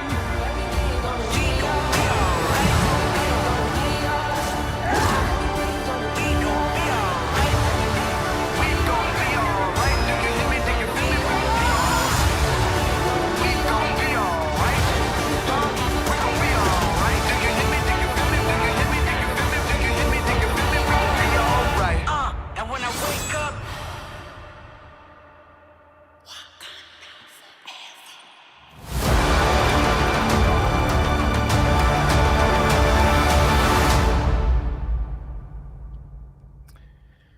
Well, ladies and gentlemen, there you go. The trailer is dropped. Larry, tell us how you feeling about this, man. Oh, you want to put me out there first? Huh? Yes. I am not excited for this. I am not. I have issues with it, partly because of the, you know how I feel about certain things. I understand that everything that's out there, all the imagery, all the messages they put out there, everything has its political tone. Some of them are subtle, some of them are direct. I get really, really annoyed sometimes when it comes with when they make movies with this female empowerment thing, and they just often leave the men out. Like when they came with Black Panther, you can shake it out if you want to, but when they came with Black Panther, it was very inclusive. Yes, we had this strong Black male lead character in T'Challa and Black Panther. We had M'Baku, but they also included the women in that. They made sure that we had Shuri, that was like the genius. We had what's her name from the Dora Milaje, that was right there, had his back all the time. We had Nakia, that was the spy. I didn't see but a half a second of M'Baku. Where were the damn men at? Come on, man. I'm tired of us getting disrespected. I'm tired of us black men getting left out. I want black women to thrive, but why can't we thrive together? Why can we not thrive together? I'll tell you right now, watching this trailer, and B, I know you put me first because I put it in our chat offline. This actually made me angry because I was like, it feels like when black men put something out, we make sure to bring in our sisters with us, and I don't feel like that's always reciprocated with us. I feel like sometimes it's like we get the girl power thing, the women power, and I feel like we are left out, and that just annoys me to no end. And I want us all to thrive together, and I don't see why we can't do that. I love actually, I was writing down the orders. I was trying to split it apart, and I think you just happened to be. It was your turn to be first. But I got it's written down. But bruh, look at the chat. You got Myra agrees with you. Jaren 215. A few people agree. I do not. You got some people in the chat that they're rocking with you, Larry. But man, I don't know what you're talking about, bro. I mean, I'm not saying like your argument is not wrong in other situations, but when it comes It's to not this wrong trailer, here either. when it comes to this trailer, I'm like, who else? Just like OneTakeBigDog said in chat, who else are they supposed to promote other than M'Baku? I mean, like Shuri is a main character, so is Nakia, so is Queen Ramona or Ramonda, I forgot her name exactly. So I just don't see that, bro. I mean, you're entitled to your opinion, your feelings. I just feel a different way about it. I'll comment some more, but I want to come to Tyra right now, man. How are you feeling about the trailer? You love it, you hate it, you somewhere in the middle? Let us know. I will Larry. Oh damn. Oh damn. Yes, Larry. As soon as I watched that trailer, I thought you was I trolling. like, this looks like Woman King. Like, what is going on? It looked exactly like the trailer we got for Woman King. And I literally said the same thing. I was like, where are the men? And I was like, if this is going to be one of those moments where we aren't really honoring T'Challa and we're not making it inclusive, and this is just supposed to I am woman, hear me war. And since he's gone, they're going to make this a whole woman situation. I'm not totally feeling that because I don't like that. I feel like it's pandering and it's that, you know, let's appease to this certain demographic to get, you know, those women or whatever in the like. I'm not here for that. I really like the like Larry said, the inclusivity of the first film and everybody being there, and I expected more. I expected more, and not even just with it being Woman King Part 2. It's not even like I'm not even hyped. Like the trailer doesn't like make me just go, oh my god, I can't wait to see that. Like when the first Black, and I know it's a lot to live up to for the first film, but we were so excited. Like people came out in droves. Everybody had on their African dashikis and whatnot going to the movies. Everybody was so excited. I don't get this from this film. Like it's just like, oh, okay. I mean, I'll go watch it and support it, but I would love to be excited. And I'm not falling in love from the trailer. I literally said, where are the men? Like, did something happen? It just looked like Woman King to me, so I couldn't get into it right away. I 100% agree with Larry. I just knew I was about to catch out. No. Hold on. I think I got a super chat. Do I got a super chat here? I do, from Jojo 199. Larry preaching truth, not opinions, Brandon. Hey, thank you for the super chat, but I disagree with you, Jojo. I disagree. Elliot, man, come on, bro. Let's fuse until Gogeta on this and whip their ass. Vegeta, whichever character you want, bro. I thought the trailer was beautiful. But how did you feel about this, man? I'm curious. Yeah, no, I mean, no, I hear what Larry and Tyra is saying, the people in the chat. That wasn't where my mind went immediately. I kind of, you know, a couple things in the trailer. First and foremost, as far as the trailer, trying to separate the big thing as far as T'Challa and everything. But the trailer, I think, is to Tyra to kind of combat her. I think it's a good, well-made trailer. I'm someone that appreciates a well-made trailer because to me, trailers are always supposed to be a form of art. It's a mini movie within a movie, and it kind of it conveys from a production standpoint natural lighting, built sets, not this whole CGI nonsense as we've been getting for the last couple of years. And the article came out with the visual effects team saying these expectations from Marvel and visual effects. So I love that, you know, we talked about Eternals, and Chloe, what she did was she brought the realism to the story, and we see the beautiful lighting, and again, it looks great. I love soundtracks and score. Bob Marley mixing it in with Kendrick Lamar, who I hope he's coming back for the soundtrack because that soundtrack is fire. And listen, you hire Angela Bassett to give you this level of acting. When she, and it gives me chills every time I hear her, when she's talking about, I lost everything, my family, and you still want more, which I'm assuming she might be referring to the blip, losing T'Challa, losing Shuri and all that. I felt that, and the acting, I feel like she's going to be definitely kind of someone that's going to have more to do versus less to do in the first one, especially if you guys saw What If. She's a former Dora Milaje, so she can handle some business. So I'm really excited to see her get more to do.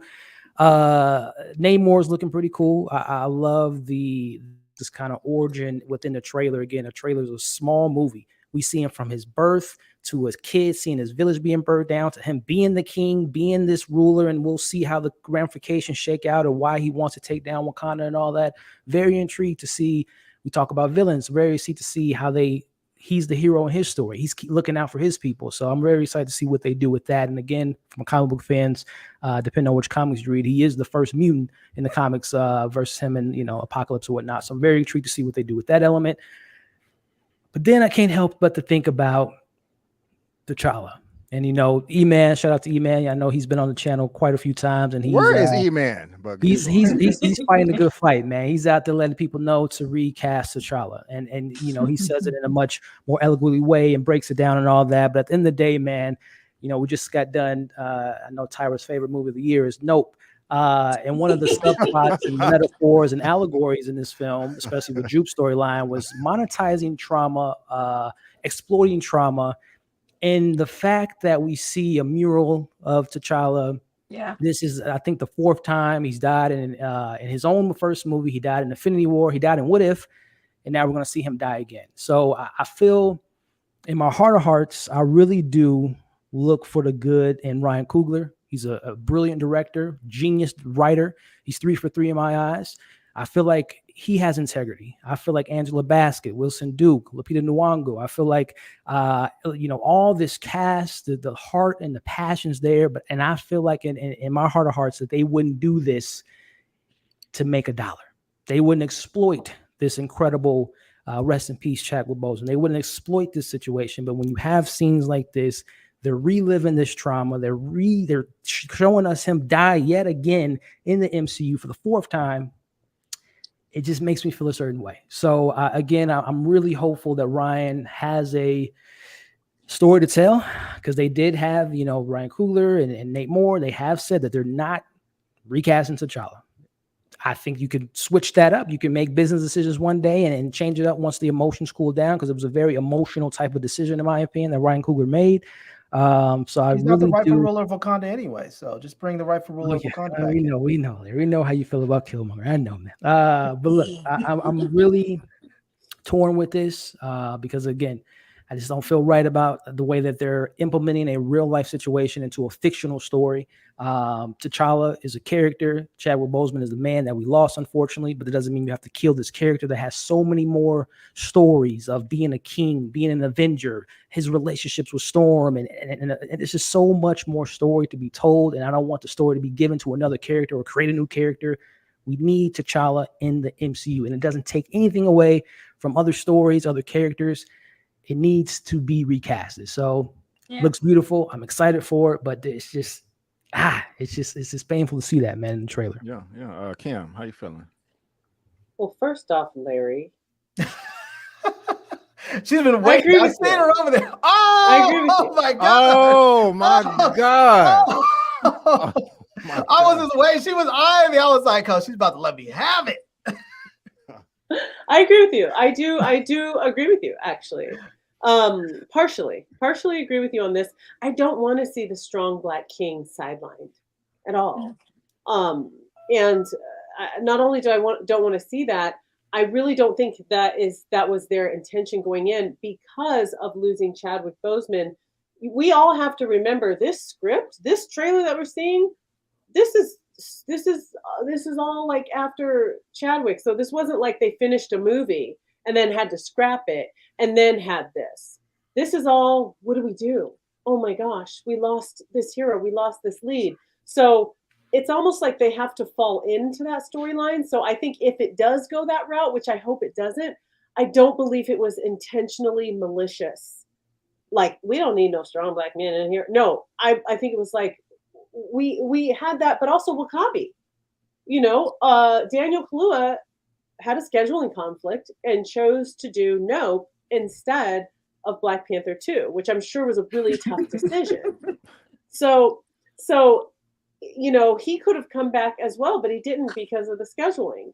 And so there's a lot of swords going in here, and I'm not even about to say what they better not do. They were put in a possible situation. They were put in the middle and the beginning of their trilogy, and then your star passes away unexpectedly. Like, just the grief of having to come to set every day. Like I've worked on movie sets, and you do become a family. You're working 12 to 16-hour days. You're working a really long day, a really long time. These people become your family. When you're emotionally tired, you and the director aren't getting along, and the special effects, this thing is cold, this thing is heavy, this makeup is uncomfortable. You're relying on your coworkers. So these people love each other, and they lost a brother. And so I can't imagine what it's like. So whatever comes out of this, it's going to be the best everyone could have done, from the new young lady that's playing Ironheart to the director. Everyone's doing their best. I'm really excited to see Ironheart in here. I love her look. I love the dab that she gave Shuri in the office there. Judging from, I was looking at the hips on that Black Panther and the backside, and I was like, that's a woman. Them's birthing hips. Like, that's whoever that is under that mask, it's a woman. You can't hide that shape. But I'm really excited. I was bawling the first time I saw this. This is like the 5th time I've watched the trailer, but so emotional. But I want to say one more thing. I'm really excited for our Latino brothers and sisters that get some representation in here for the Mayan culture. I'm really excited for the MCU to really put them on display and really put other people on to their culture and the beauty that their culture has to offer. So. Right on. Let me grab a super chat real quick. Jojo 499, Larry, let's team up and go Gogeta on Brandon and blast his hair with Kamehameha cone blast. Somewhere in there, fro, Brandon knows this movie will flop. Man, that's probably one of the best super chats I ever gotten since I've been doing this. That's hilarious. He said, Kamehameha blast to my hair. I gotta do this. What a money reside, what a money reside, what a money reside, what a money reside. Thank you, Jojo, for that super chat. I appreciate that. Yeah, let me do this right here. Look, I thought the trailer was dope. Actually, I thought it was a really good trailer put together, and my emotions have been all over the place in the past 24 hours. Initially, I was like, okay, this is a nice trailer, but then it took the wind out of me. I didn't feel like I was supposed to be working on this show starting last night, but I didn't feel like it. I was supposed to be, doing P Valley with Tyra, but I didn't feel like watching the show.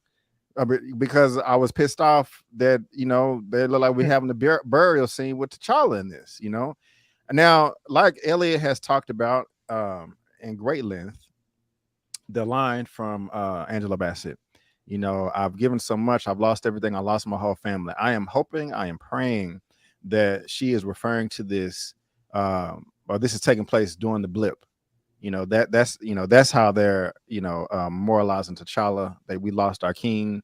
That we know that they lied to us all the time. They lied to us about Spider-Man when they were home. This is not included. This is not included. That's not included, because if you look at the synopsis, the official synopsis for the film, this is on Collider, and Marvel Studios. Oh, that's the wrong thing. And Marvel Studios, Black Panther, Wakanda Forever, Queen Ramonda, Shuri, M'Baku, and Okoye, and the Dora Milaje fight to protect the nation from intervening world powers in the wake of King T'Challa's death. I'm hopefully that's just doing the blip. But we'll see. What's up? So here's the thing, right? Like, obviously none of us have seen this, but just from what we're gathering from the trailer, we know that the next Black Panther is going to be a woman, whether it's Shuri or somebody else. Now, can we really believe that M'Baku, who hates all the technology, who despises it, who feels like Shuri and all of her creations and that family and all their technological advancements has drawn down, has taken Wakanda to a place that he doesn't feel it believes? So are we supposed to believe that he's not coming down off his mountain to fight for the mantle? And are we supposed to believe that M'Baku maybe is not going to whoop anybody's who's left? We'll see. We'll see. Who said that wouldn't happen? Who said that wouldn't happen after they defeat Namor's crew? Who said the last scene They shouldn't have a Black Panther. They shouldn't have a female Black Panther in this movie if that's the case, because they should have gone ahead and had the challenge for the mantle, because Black Panther's dead. They should have brought it in, had the challenge, and M'Baku would have came down, whooped whoever was left. And he would be the new Black Panther, but we know that's not happening, at least in this part in the movie so far in this movie. So to me that seems a little bit unrealistic that that part would not happen. To echo you, Larry, I'm biting off of Elliot too, because I agree. You're really going to have to sell me that if the leaks are correct about the rest of the synopsis that Shuri supposedly beats Namor, you're going to really have to sell me on that. I am not buying right now that Shuri can whoop Namor. You know, not alone Black Panther, T'Challa has a hard enough time beating him. You know, so his little sister that's just a bit inexperienced. And what sound effects was she making in the last one, Elliot? That was right. Yeah. So yeah, she looked like she had those green Hulk boxing things that the kids had. That's what they look like on her. And real quick, you have been blessing me so much. Where are you at? Ashura with these cash apps, $2. Marvel and Nate Moore lied about not using Chad. Interesting. Thank you for that. Red Hulk is going to be recasted. Quick decision. That's true too. Thunderbolt Ross did pass away. And also Shuri is not the fighter in the comics. Again, thank you so much for those 3 super chats. I do appreciate it. So yeah, Larry, good point about M'Baku. I didn't think about that. They're gonna have to sell me on that on Shuri. Who is having the baby at the beginning? Is that Namor's baby? The origin story. I think that's a part of his little origin story montage. I'm sure there'll be a 5-minute origin story because that was, you know, his people can breathe underwater and stuff. That's why that wasn't your typical tub birth. That was okay. We live yeah. Here we are. At first, I kind of said, "Is that a black woman?" I just couldn't tell. You know, so okay, because it was speculation that they was gonna have like a baby T'Challa and T'Challa. Oh damn, let me get that. T'Challa had a baby with Nakia. But hold on, let's see her. Man, hold on. What we gonna do with this coming right through here? Jeez, Louise, what we doing?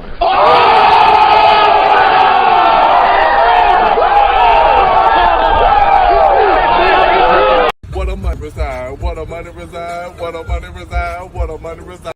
Yes! Yes!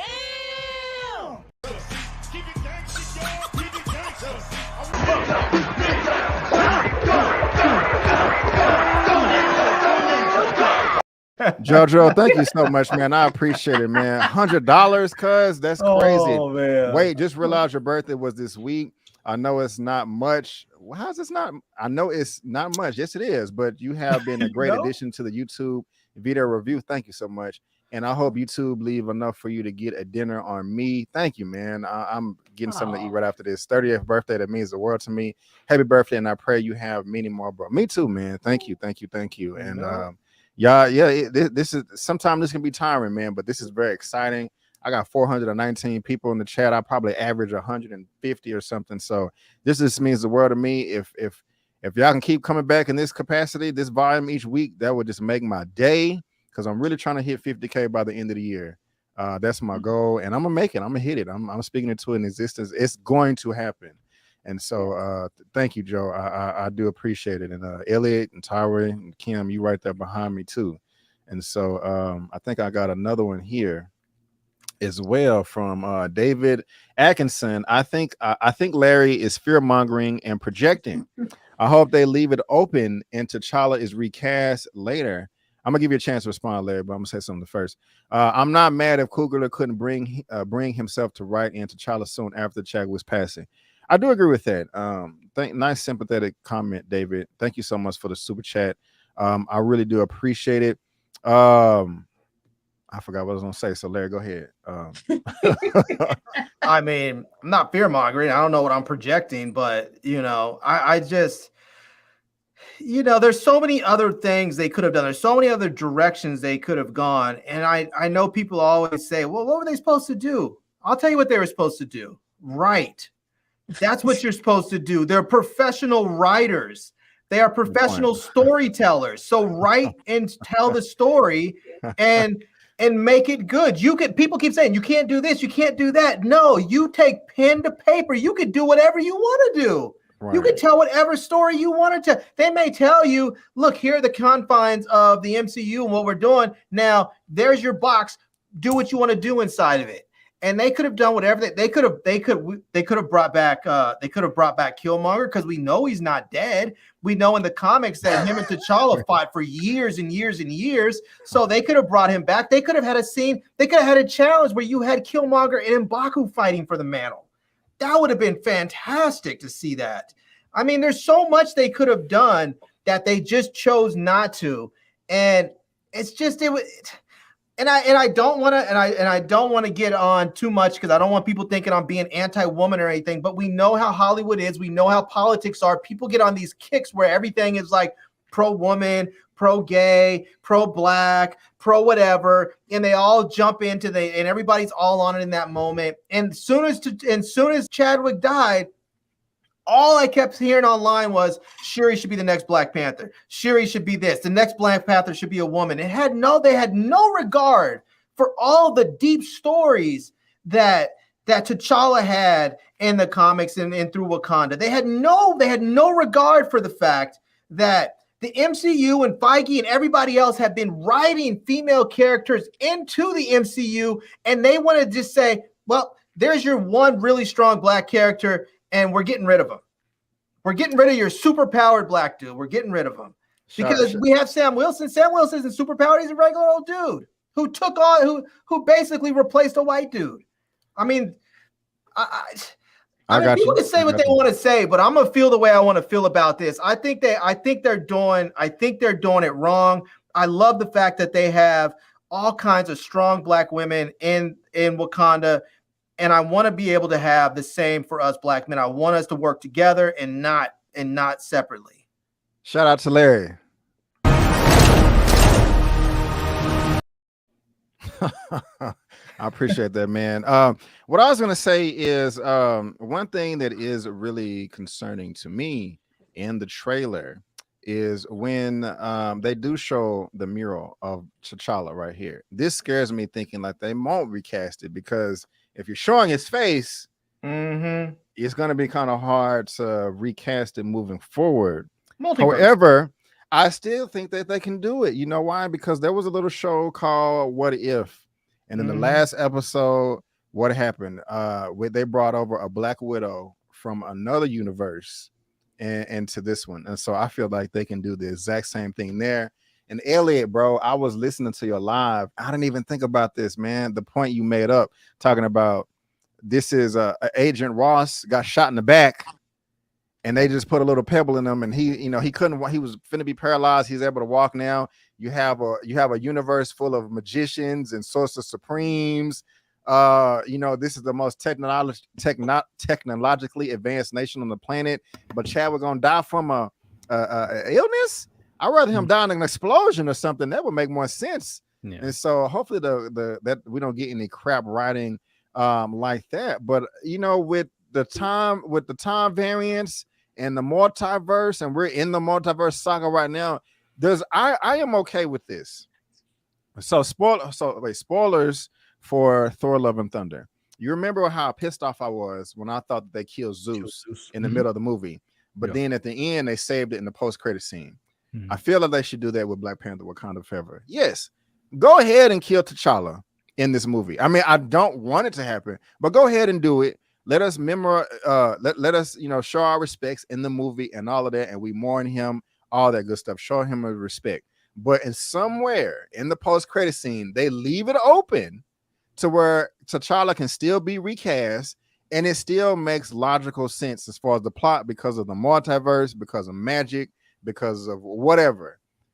Like Larry just said, right? Y'all get paid thousands of dollars, hundreds of thousands of millions of dollars to come up with this stuff, put the pen to the paper, and I think that makes sense. I mean, if y'all want to punch some holes in that, let me know. But I'm pretty confident on that. How y'all feeling? Do you think they're going to bring us T'Challa from another universe? We had two Wandas. Is that kind of what you're hoping would happen? Yeah. Have you seen the last episode of What If on Disney Plus? Just like they did Black Widow. They should do T'Challa just like that, and it makes perfect narrative sense. It's there in the story. So what if Ryan Coogler was pretty solid that we're not doing that. Yeah. Well, he can step. He don't got a director no more. We can get somebody else to do it. Mm-hmm. I mean, I love you, Ryan, but I mean, I'm not mad at you. I'm not mad at Ryan for feeling the way. If he's not up to the task, if he's not able to do it, that's fine. I have no quarrels with that at all. We'll just get somebody else that has the stomach to do it. Now, the only time you can't do it is if like the whole cast is like, I cannot be in this production anymore if we're going to recast, and you don't want to recast the movie cast. But I do. If that's what it takes, it's a business. It's a business. If you have to, if they don't want to work, then there's a whole lot of hungry people out there that will put them to work. I just think that's too drawing. Tara, you got any feelings on this? More feelings? I don't think they're going to do that. I think they're going to use this movie to put their foot on everybody's neck with the female to chat the whole. Like I think they're going to boast it up, and we're going to embark more on the female side of the the Black Panther spectrum. I don't think they're going to go out of their way to leave any room for, what'd you say? Leave a Did you say the multiverse for? I don't think they're going to do that. I don't think so. They saw what Black Panther did for young black boys, and they said we can't have that. Oh no, we can't have that. Unfortunately, no. I agree with that. They said we cannot have that. We need our prisons filled. We can't have these young boys running around thinking that they're kings. Right. Right. Super chat from Yo. Queen Ramonda is speaking to the other tribes, and they're probably suggesting Shuri be the Black Panther, and she screams she's already lost her family. I like that. Good point. Thank you for the super chat. Got another one. Ashura, $2. I can't wait for Kevin Feige to regret this later. Man, hopefully he won't have to. But yeah, I hear you. I hear you. Elliot, you got any more comments, man? No, man. I think we hit on a lot of the points. Like the only thing I'm just kind of more, when Larry talked about writing and figuring something out, I mean, narratively speaking, it writes itself, man. 5 years, there was no king, there was no T'Challa, Shuri, a Black Panther. So I thought, narratively speaking, if they really want to have a film, that's a film within itself. What was going on in Wakanda for those 5 years, and also the show. We got 2 shows that was announced. You could have pivoted those and replaced the film to really make sure you got a good script and a story that makes sense. So, again, in Ryan Coogler, I think the young man has a more than bright future, and I'm really hoping that he delivers something worth giving to people come November. And all they really have to do is just put the rightful ruler of Wakanda back on the throne, and all is good. There you go. There you go. But Also, go ahead. I was going to say, aside from that issue, I think it's going to be really cool to see the fighting between people who live and breathe and survive underwater. Mm-hmm. Like, I'm really looking forward to what kind of technology Shuri's going to bring up. I know right now, you go to Bahamas or Hawaii, there's this, I don't know, tell me if you guys have done it, but if you want to scuba dive, there's this thing you put your head in, and it's kind of like laying down on a motorcycle. And you can go underwater with it. It's really cool contraption, but I'm excited to see what kind of contraption she makes up, because they're not just going to keep the fight on the land. These people are people of the water.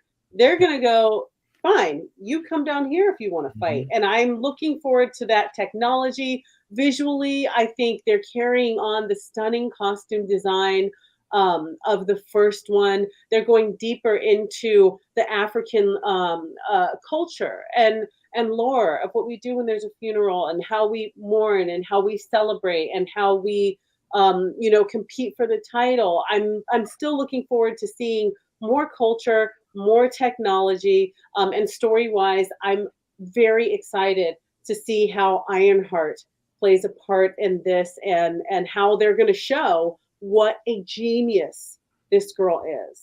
Yeah, that should go right there, making her. There's still a lot to look forward to. And other than the obvious, And shout out to Big Gold Belt Media in the chat. I need to bring him on and add him to my channel tab, but y'all subscribe to his channel right here, Big Gold Belt Media. Good dude right there. Thank you for the comment, man. Larry, you was about to say something? Yeah, I really hope they touch on the fact that, I know they're showing all this stuff like everyone's all mourning and the funeral stuff. I really hope they really talk about the fact that this is still a country that's at war with itself. I mean, let's not forget, in Black Panther, they were in a civil war. The royal family is wholly corrupt. They were corrupt. They cheated to get T'Challa the herb again. I mean, in all seriousness, Killmonger went there and fought and won rightfully, and they cheated from the very moment that M'Baku's people dragged him out of the water, to saving his life, to giving him the herb, all of that. This whole thing about continuing the fight while they had the herb, knowing that's clearly against their traditions and their laws, that you're not supposed to have that challenge fight with the herb in your system. All that. It was all because the royal family was corrupt. They knew they were corrupt. The people of Wakanda knew they were corrupt, which is the reason why half of them followed Killmonger in the first place, and they were in a civil war. And Are you talking about the movie? Are you talking about the movies or the comics? I'm talking about Black Panther. They didn't. Nobody fought. Nobody fought with the herb when they wasn't supposed to. They did. You don't remember when in the first movie? No, I'm talking about the first movie. They did. Yeah, you don't remember T'Challa came back and said the challenge is not over, and he had the herb in him. And so did Killmonger. Killmonger had the herb too. I know, but they were not. That is against their traditions and against their rules. They are not supposed to fight with the herb in them. But it wasn't one had it, one didn't. Yeah, it doesn't matter. They're not supposed to have it.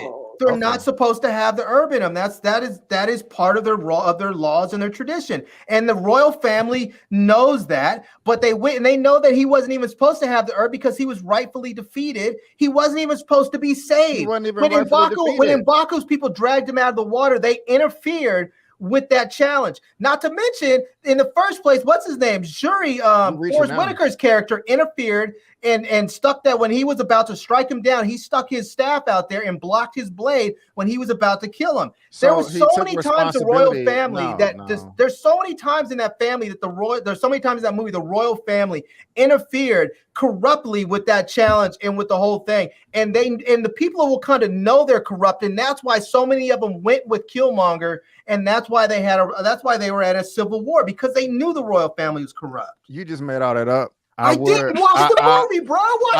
I would debate you, but we've been here for 3 hours. Oh my God! What movie did you watch? No, Larry.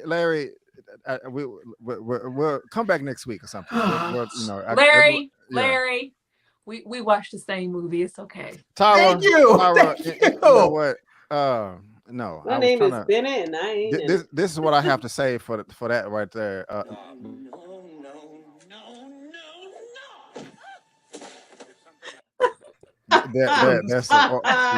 So now you're knocking women out? Yeah. What you just said is one of the most insanely idiotic things I have ever heard.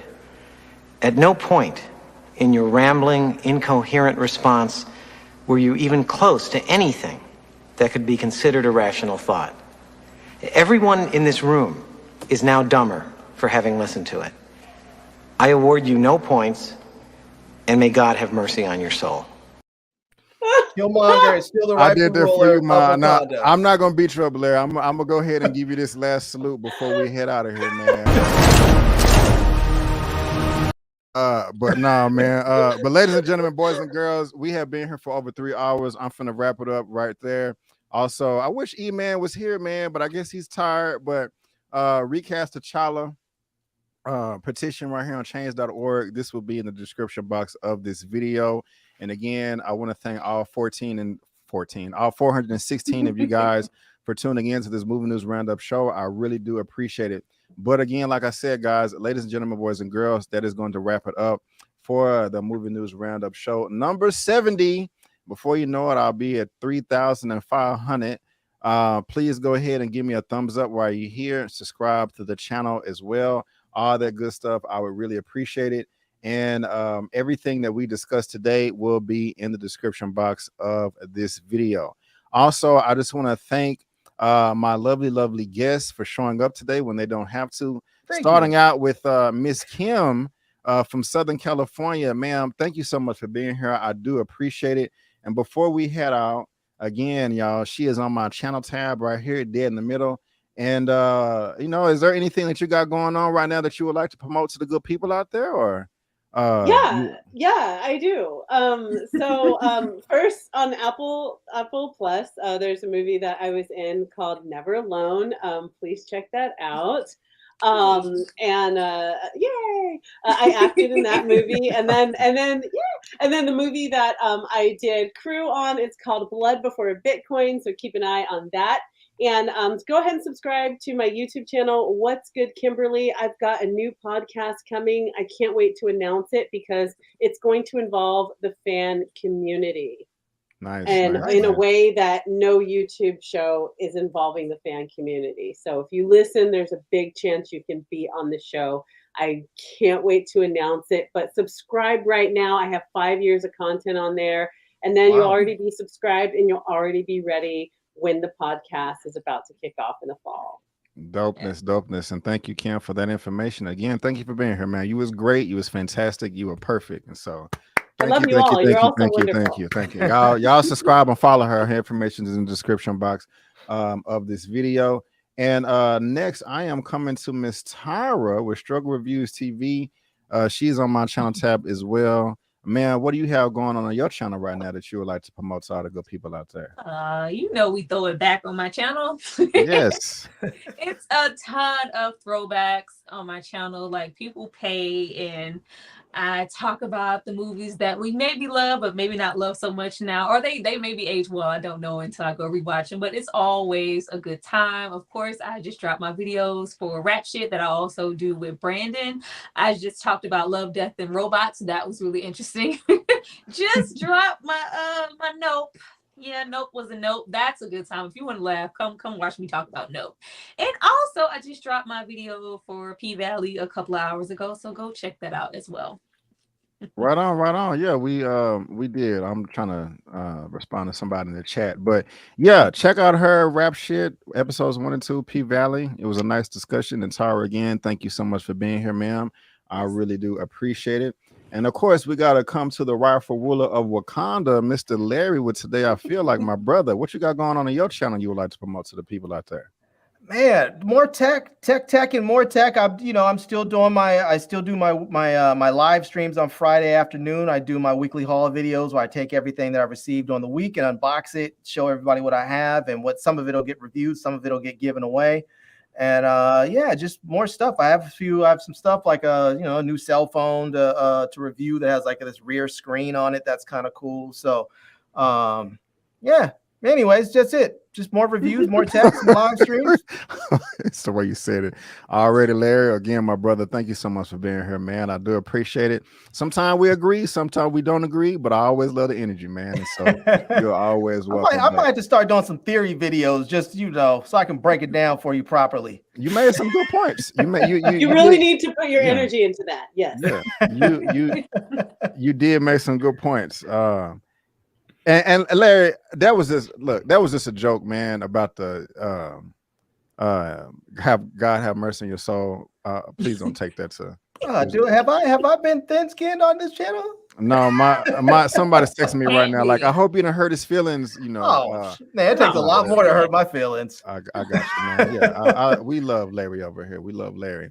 And of course, last but not least, my boy Elliot with Movie Files, sir. This dude's channel is blowing up. Finna hit that 40K. Larry, Elliot, what you got going on your channel, man? Hey, man. Again, Brandon, happy belated birthday to you, man. Many more to come. Always pleasure to be on here and get to meet Kimberly for the first time. Tyra always bringing the fire. Larry always coming with the hotness and the fire as well. And shout out to Lamont that was in earlier. So it's always a pleasure to be on this great panel. So as far as this week goes, what are we talking? Only Murders in the Building, weekly discussions that we do. Love that show. We got a new Hulu show, which is pretty interesting, called I'm Not Okay. It's Not Okay. A social commentary on the times we live in with social media and when people's obsession with being 15 Minutes of Fame is coming to Hulu, I believe, on Friday. So we'll be talking about that this week. And yeah, man, content galore. Look forward to movie reviews, TV reviews, and all that good stuff. And again, happy belated birthday to B, and hope everyone has a great week and stay hydrated, stay air conditioned because it's pretty hot out there. Yeah, it's hot as hell. Toasty. And Elliot, thank you so much for that, man. I do appreciate it. And guys, I got to put myself over here. I hit. Oh, wait a minute, did I lose one? Okay, I was about to say I thought I hit 38K, but your boy just hit 38K. Somebody left in the middle of the stream, so I'm like, damn. But your boy hit 38K, and so I'm right there, 40K, and then we're gonna hit 50K by the end of the year. Me and Tyra did our latest recap for P-Valley. Go check that out. Also, I did a number of trailer reactions for the Comic-Con trailers. Also, if you want to see my Wakanda Forever reaction, that's right there as well. Again, me and Tyra did a spoiler review for Nope, so you can go check that out. And also, we did Rap Shit episodes 1 and 2, like she mentioned earlier. So, y'all, Rap Shit, it's straight. It's straight. It's that was lackluster. It's straight. No, it's worth the watch. It's worth you'll get a good assessment if you need to check it out with they're only 30 minutes each, and so it's not too hard. Don't run, walk. Yeah, there you go. But ladies and gentlemen, boys and girls, I want to thank you again so much for tuning in. And before you go, don't forget that I'm B. Avery. That's Kim, Tara, Larry, and Elliot. That's just our opinion. Peace out. And we'll see you next time.